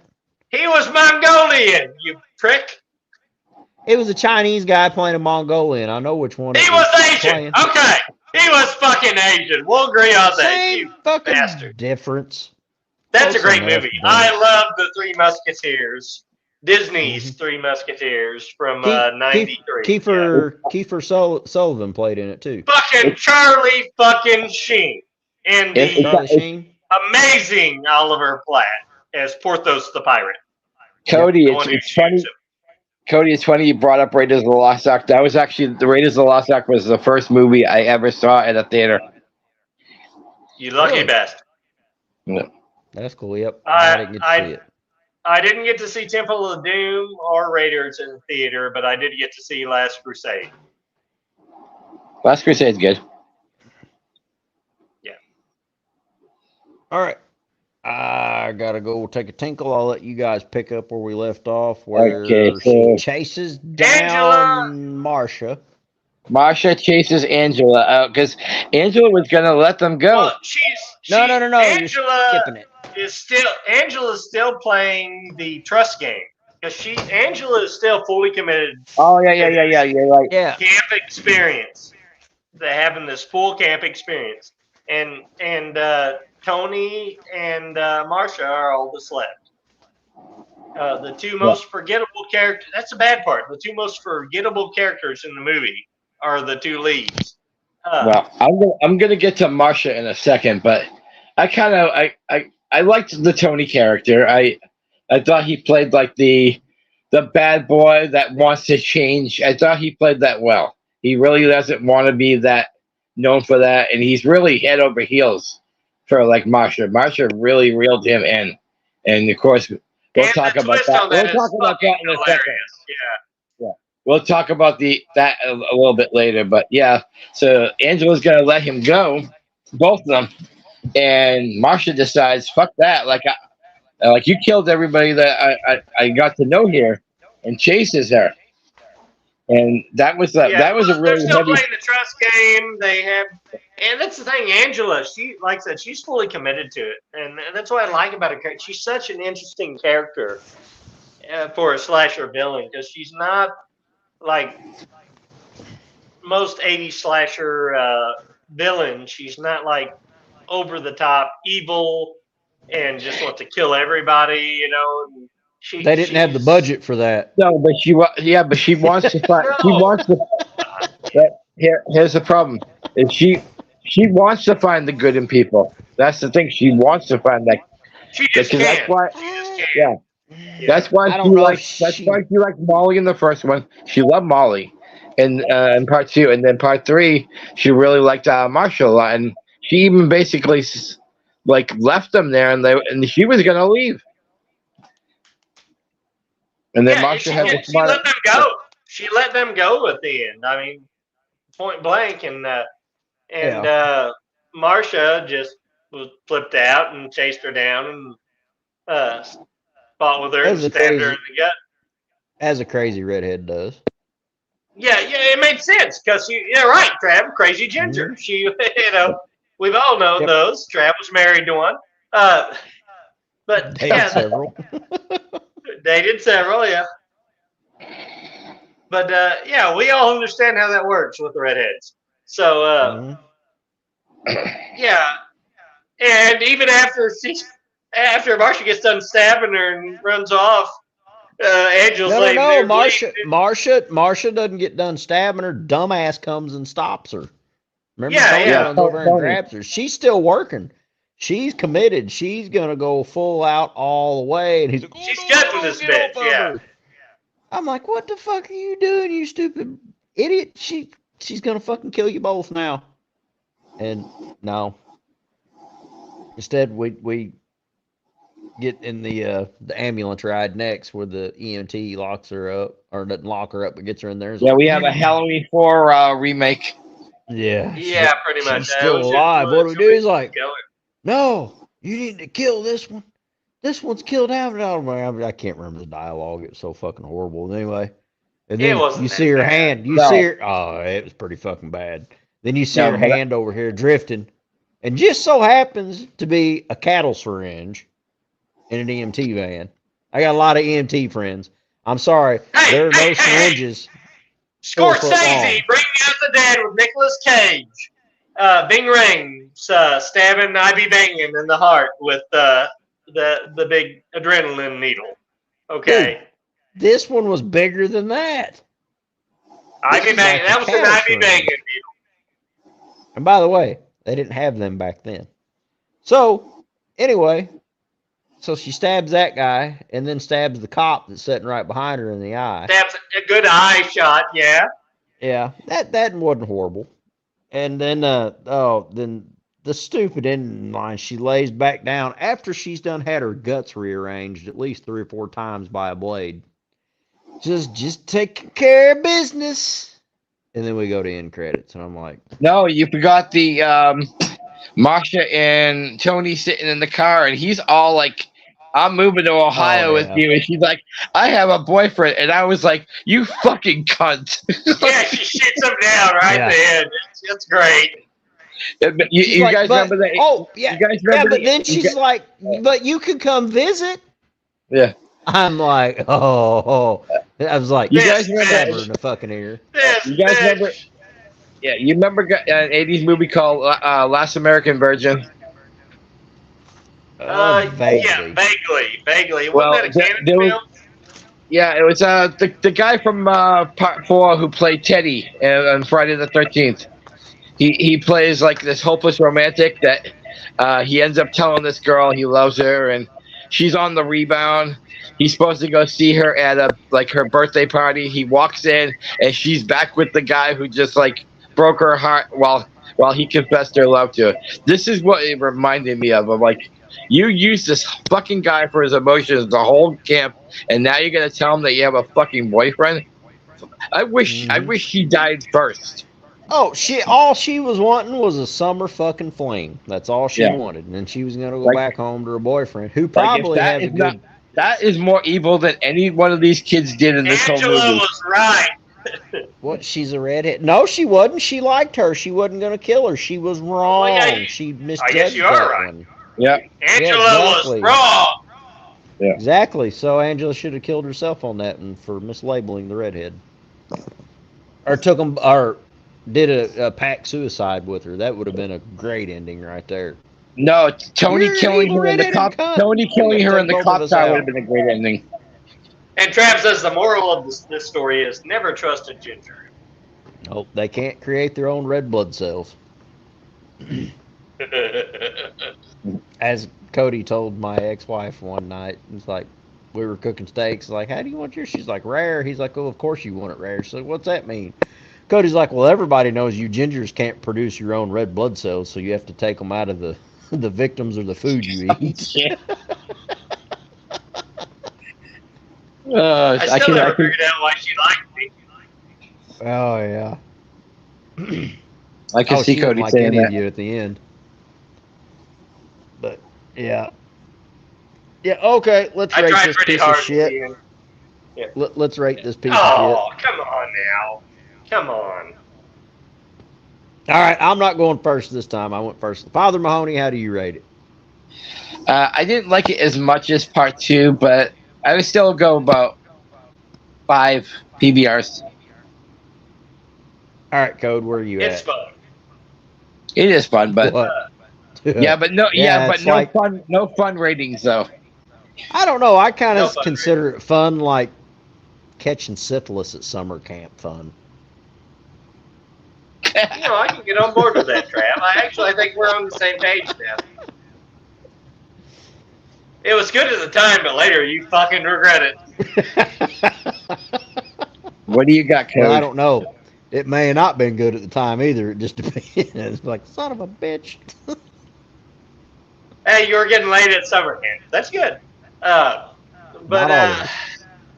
This one, That depends. Wait, now you're getting late at summer camp, but is it somebody like Angela, though?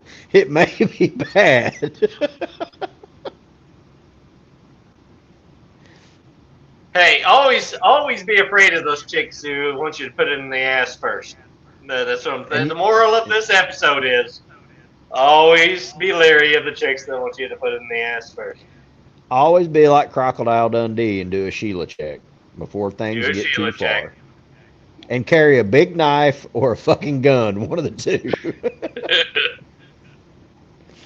So, all right, Code, how do you rate this? The more you know.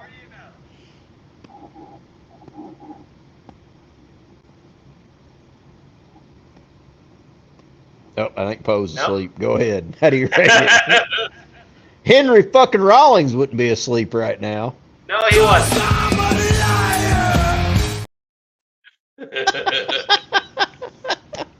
Poe's like, motherfucker, they caught me off guard. Henry fucking Rollins never sleeps. Nope.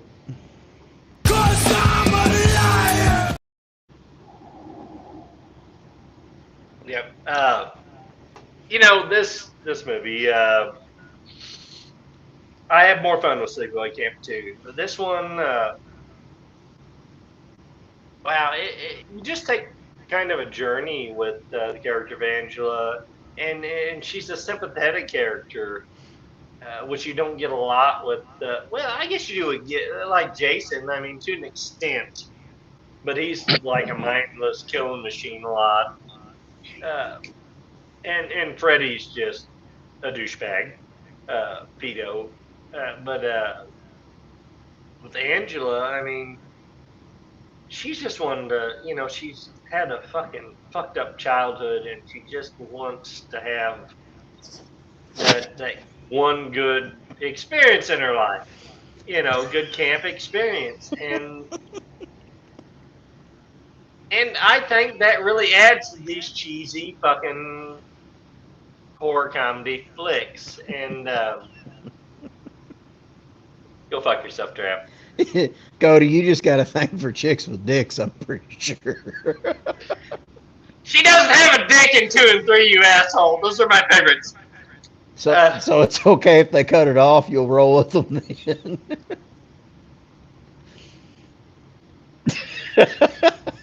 Hey, as long as they have a love tunnel, I guess that'd be all right. Oh, no. No, but I thought about it. No, that being said, no, this flick, it's obviously it's not as good as part 2.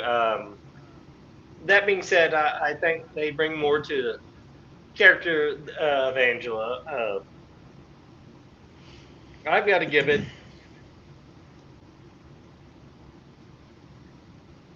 I can't rate it. I'm not rating it lower than Sleepaway Camp 2. But I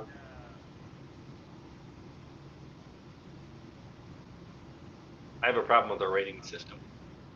Yes, you do. We've noticed this. Now this one, okay, I'm going to change my rating on the first one. I'll give it 3 PBRs just because I want to have Now a you're good getting time. back on Get a good click. buzz going and watch it. And this one, I'll give 4 PBRs because although it's not as good, I enjoyed the callbacks. I enjoyed the progression of the character of Angela. I mean, it's not just so many 80s slashers, just mindless killers, and you don't get anything out of the antagonist. And this one, you're kind of going on the journey with her, and she's, at times you're even rooting for her, and you just you hope she's not going to be a fucking psychopath and kill everybody, and then she does, as you know she will. But Yeah, that's the I whole think point of that the adds film. to it. Yeah, I think that adds to it. It adds a little depth to the films. So yeah, that's why this is my favorite slasher franchise of the 80s. Not taking anything away from the big three, but I just really have fun with those. And like I was saying to Rob, the fact that I didn't ever get to go to camp, and although I lived out in the woods my whole life. I feel like I missed that as a kid, and I would have loved to have had that experience, and and just those two catalysts make these films very near and dear to me, and they always will be, and I hope everybody else had a good time with these, and I understand why Trav didn't, but they still have their redeeming quality. I don't know. Well, I kind of think Let's maybe now that we're past. Go ahead. I think we're learning a lot about you, Cody. I think you got something for drag queens too, don't you? Oh, damn, he's silent I don't on think that I've one. ever met one. I don't think I've ever met one. I got scared when you got silent. Except for your, I would say your first wife, but I mean, well, you don't have to meet her, you don't have to meet one to be a drag queen. So, but anyway, I'm not going to take a long spill to give my rating out there. I'm giving this one a solid 8.5 beers. I'll say it. That I really need to get through it. Not my favorite by far. Now, speaking on favorites, Father Mahoney, what's your favorite on these films? List these in orders, 1 through. So we're doing favorite to worst. Favorite to worst, yes. All right, so 2, 1, 3, and return. Code, what's yours? That's a hard one. Because I really do enjoy the original. It's a hard one. It's a hard one. No, it's not a hard one because in the original, it's at the end, it's a very soft one, as we've seen. But maybe we do know people that have this problem. That might have been fully erect. Oh, we should have got Boom Boom on for this one. Oh, if he's happy to be watching, cocksuckers. Cocksuckers.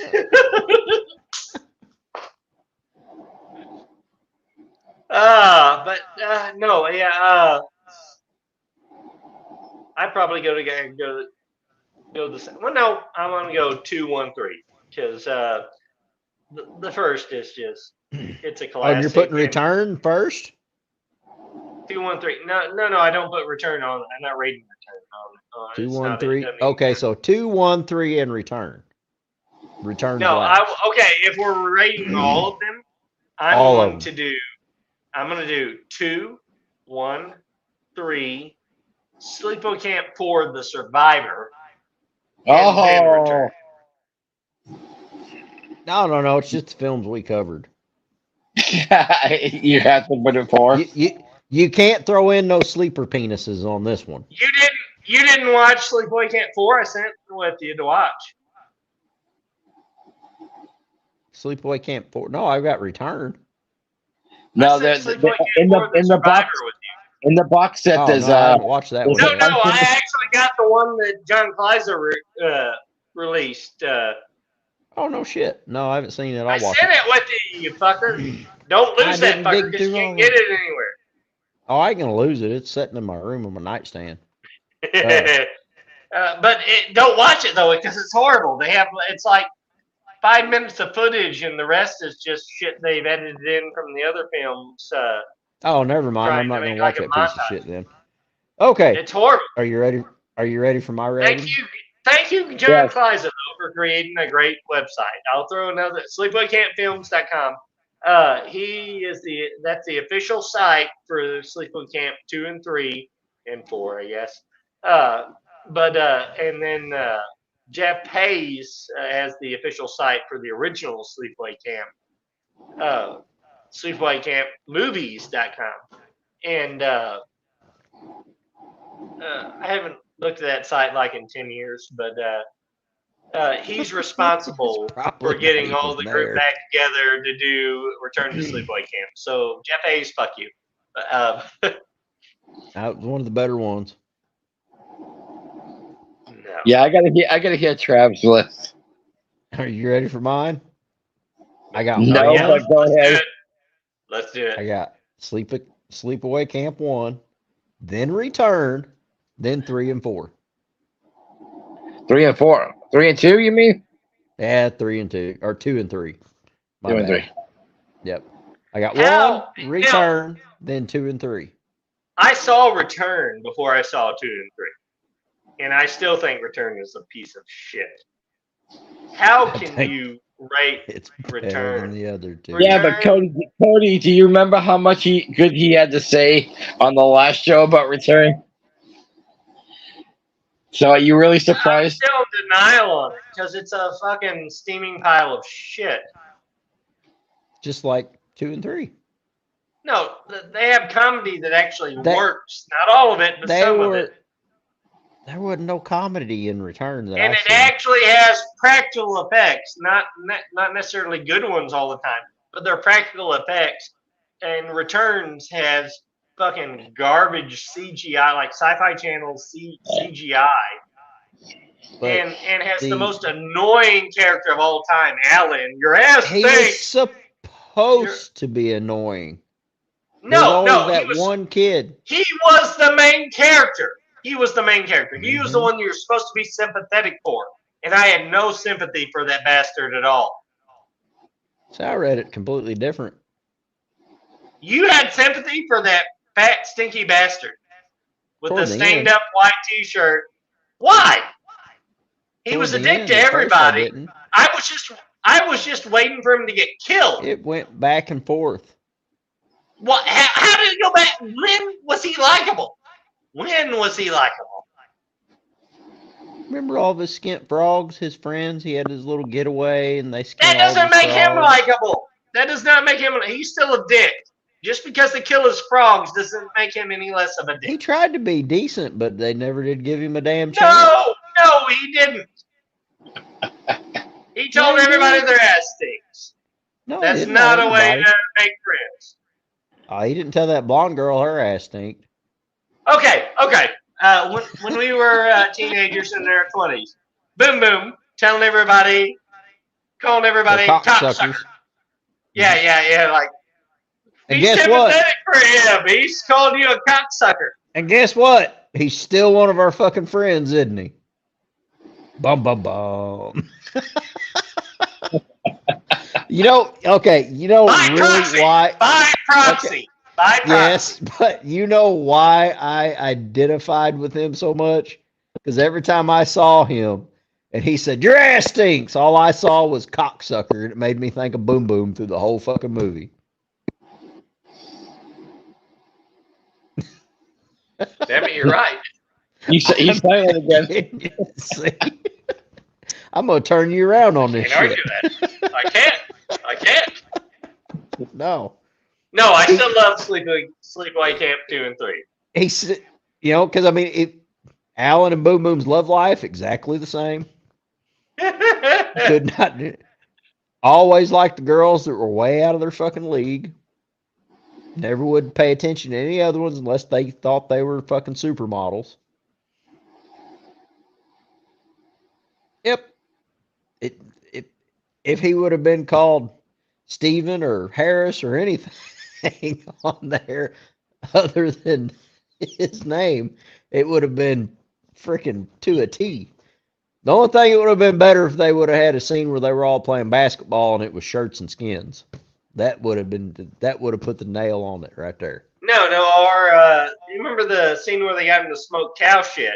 If there would have been a scene where they got him to drink a bunch of moonshine, and then he went in the camp and in the bathroom and passed out on the toilet after shitting his pants, that would have been Yep. Perfect. This movie would have gained a whole nother notch on the rating. It would have went up 1 PBR. But that being said, I still give it my previous rating, a case of PBRs. Mm-hmm. That's cool. It's one of my favorites out of the series, which isn't saying fucking much. I'll give you that. But it's 1, Return, and then 2 and 3. That's how I rate them. He's like, The comedy worked most of the time. The comedy worked in 2 and 3. No, the comedy was fucking horrible in 2 and 3. Being shot at a real camp, and it showed Camp Waco on Waco Lake there. It was very They cool. could have done more if it was shot in a real camp. They could have done a hell of a lot better. What do you mean? That's They all I'm shot, saying. We're in the cabins and stuff. It felt like a real camp because it was a real camp. well, I think what Travis is saying is, I think because they didn't have to really pay much for the location, that freed up some money to do other things. Yeah, they should have been able to do a lot better than what they did, especially on the kills. I mean, come on. You got the same fucking stick for 2 fucking movies on 5 fucking kills? Come on. Same fucking stick. Same fucking. That's what they said. It was budgetary. When they ran out of money and couldn't do the kills they wanted to do, that's what How many? Okay, Cody. How many fucking sticks and trees do they have in the woods? Get one with a fork in it. Get No, they one use where the you same fucking. stick. I know they did. Get one with a fork in it. Stab it. Choke somebody out where they're sitting there gurgling, a little blood coming out of the. Oh wait, they don't like to do that. No blood comes out of mouths. Get one where they're gurgling and choke them out with a fucking forked stick pinned Yeah, to you the got to remember ground. the MPAA butchered these movies, so. Yeah, but from what I saw in the uncut version, they did them a fucking favor by cutting some of that Not all of shitty it. kill scenes. The arm ripping off scene A didn't lot work, of but it. some of the Not Arab the only. getting her head cut I'm about off to say was cool. the only scene I saw that they didn't help was Arab's kill, because that actually was not a horrible kill. It was decent. I give it that. It had blood spurt, the head rolled, but that All right, was about it. before we can wrap this up, let's move on to Sleepaway Camp 4, The Survivor. Did you even watch the footage? No, I haven't seen it. And from what you're saying now, I probably never will see it. No, wait a minute. If you don't like it, I probably will like it. They only shot for 1 day. They shot test footage for 1 day, and they edited to John Clyde edited to a whole movie. Cody, I saw it once when I got the box set, and that's it. Yeah, I have Sleepaway Camp 4, The Survivor. I do too, but I literally won't watch it again because it was terrible the first time I saw it, and I didn't know we were covering it, or I would have watched it too. That's why I sent it with you, you fuck. Well, you didn't say we were covering that. You said 2 and 3, and that was it. I said the Sleepaway Camp franchise. Yeah. You said, okay, we're going to do 1. Here's all of them. Here's all 5 of them. Oh, my God. Yeah, but you said we're going to cover 1 and 2, or 1 in Return, and then 2 and 3. You didn't say anything about any extras. So I after I said got 2 to and 3, and then we'll talk a little bit about the Survivor. no, you did I did not. say I have that. the message. I did. I have the I did. messages to prove it. You were playing cornhole when we talked about it. I've got the messages on my phone when we were talking about it. He was playing cornhole.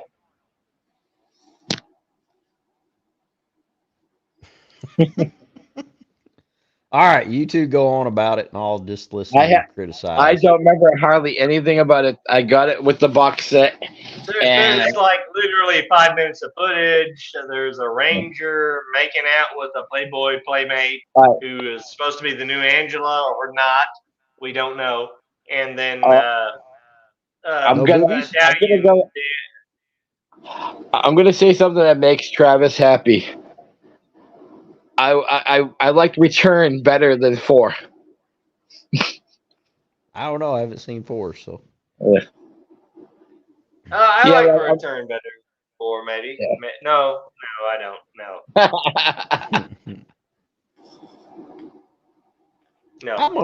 I'm gonna get a hold of Joe Bob and have them cover the Return. I think they'd do it. I would love to hear Joe Bob do Return on The Last Driving because he will. I think actually Joe Bob needs to cover the whole franchise because I think Joe Bob will. He did Sleepaway Camp 2, I think, on season 1 or 2 of The Last Driving. Yeah, he had Melissa on for that. And yeah, that's because no, he didn't do 2. He done. Did he do the original? No, he did the original. Yeah. Yeah, he did the original because he had Fliss on. Because that's where they've talked about. I thought he just done 1. I didn't think he done 2. No, he didn't do 2. He did 1. Yeah, well, you said he done Sleepaway Camp 2 originally. I did not. You did 2. You said Sleepaway Camp 2. Yeah, you did. Bastard. No, even Mahoney saying you said 2. That's what I was throwing up. 2. I'm like, no, yes, you did. Poe, did he not say 2 originally? He did say Poe 2. Sleeping again. No, I'm here. No, he did. Okay.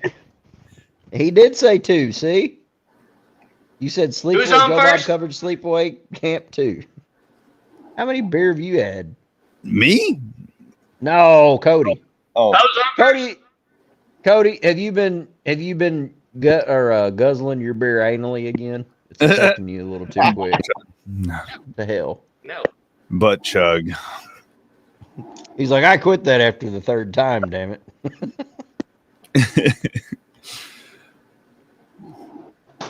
Well, gentlemen, I think we've covered about all we can cover on this, and it's you know what? Yeah, and we don't want to kill Poe because or he might turn into a pumpkin. We don't know yet. That might be our summer camp finale. That being said, it's been a lot of fun doing this summer camp series. A lot more fun than I thought it would be because God knows Trav's not going to be entertaining. But Can I plug one thing? Yeah, go ahead. It is the time for plugs. So the next, first the Brooke Bundy interview is up and running. So it's gotten some good comments, so I'm happy about that. The next show will be October. Nightmare 4 and 5, Brooke Bundy, The next show will be October 5th. It's no longer going to be a solo show. I'm having Cyrus Alderwood as a co-host now. And our first topic, since it's going to be the Halloween season, we're going to be doing Halloween 1978 and The Exorcist is our first topics. Cool. So that's all I got right now. It's just that. I'm really excited about that because I've never had a stable co-host. So, but I think me and Cyrus work well off of each other. So I think it's going to be a good thing. Oh, I do have one more thing. The Father Mahoney show will not just be exclusively to horror anymore. It's going to be 3 shows, every 2 weeks. And on the 4th show, we're gonna have an off topic. So it could be a thriller, it could be a sci-fi, it could be wrestling, it could be music. So we're gonna do like a different topic on the full show. Cool. Awesome. Yep. And Backwoods Horror Show will be back. Sometime if I don't drown Trav in an outhouse with a stick for his ratings on the Sleepaway Camp films. Well, good luck finding leeches. We will be back, and we're going to. I will dig a hole and make a outhouse for you, fucker.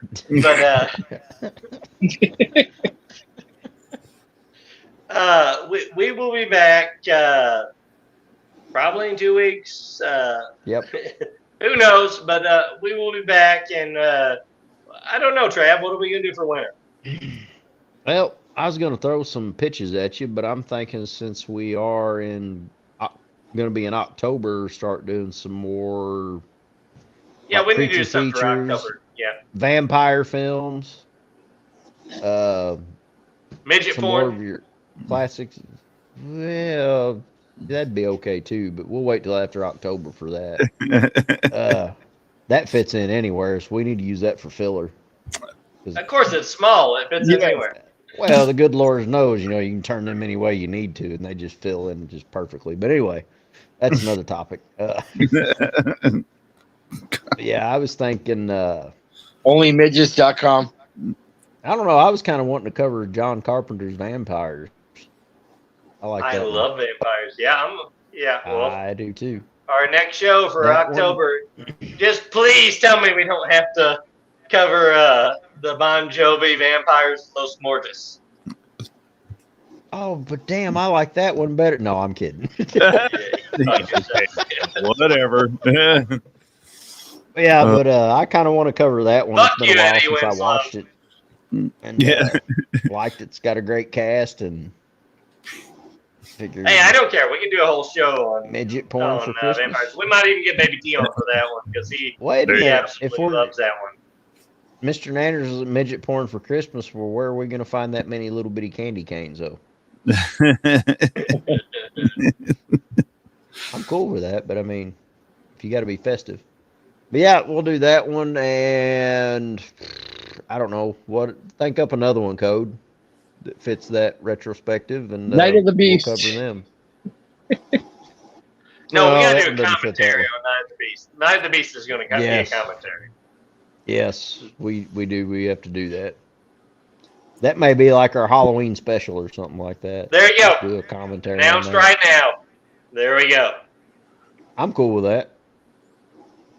We can make it happen. So stay tuned, folks. Hell Awesome. yeah. That'd be a shorter show too, because that Night of the Beast is only an hour and 10 minutes long. Oh, you just No, speaking of Halloween. it's like 8 hours long. Well, You reminded me of the next guest I might be having as far as like a special guest when you said Halloween. That's all I can say. It's someone from a Halloween movie. Okay. Well, you're here, I gotta- folks. I gotta Stay work- tuned I gotta for work on that October. Gonna be a lot of great stuff. If it's not All right. great, it'll be the usual. But you heard it here first, folks. Father Mahoney's going to have John Carpenter on his Halloween show. Golly. I'll send them to you guys since you guys are doing vampires. and everybody, be sure to check out Brew Crew on Sunday mornings. Oh, hell yeah. The Ne'er-do-Wells Brew Crew, flagship Ne'er-do-wells. show. Yep. Yeah. And Jack Transmission. Say tomorrow. Jack Transmission. Yep. I got 3 shows under near duels right now. So, yep. Awesome. Hey, it reminds me of another network you were on before. You have all the shows. You know, Yeah. I just love doing these shows, and I don't know. I try to get out of them, but people are like, "Hey, let's do a show." I'm like, "God dang, that's like 4 shows now." And as long as we're plugging shows, everybody check out the Skeleton Crew podcast. They're back. They've done, they are back in full force, and they have done not only a video commentary, not a video comment. They've done a video commentary. The classic Camp Out Nightmare 6, and also did another show doing a review on it. And it's just too good to miss, folks. So check it out. It's available on Spotify and YouTube and iTunes, Apple, whatever the fuck they call it now. All over the place. Shit. Yeah, no shit. But it's Apple available. X probably before long. Where all great podcasts are found, except Rumble. I'm trying to talk them into getting on Rumble because Rumble is fucking awesome because they don't censor the shit out of you. Did you see the numbers for Brew Crew? No. Last I checked, it was like almost 600. Oh, nice. Awesome. Cool. Hell yeah. Good deal. Yeah, going strong. Hell yeah. All right. Well, everybody, thanks again for sticking with us through this summer camp series, and we'll hopefully see you next year at camp. Got to appreciate everybody staying through these last 4. Or last 2. I know it's been tough, but we greatly appreciate it. All right. Hey, Cody, your girls have to work on part 5 now. Your girls have to work on Sleepaway Camp 5. I think they're working on Camp Out Nightmare 7 first. Okay.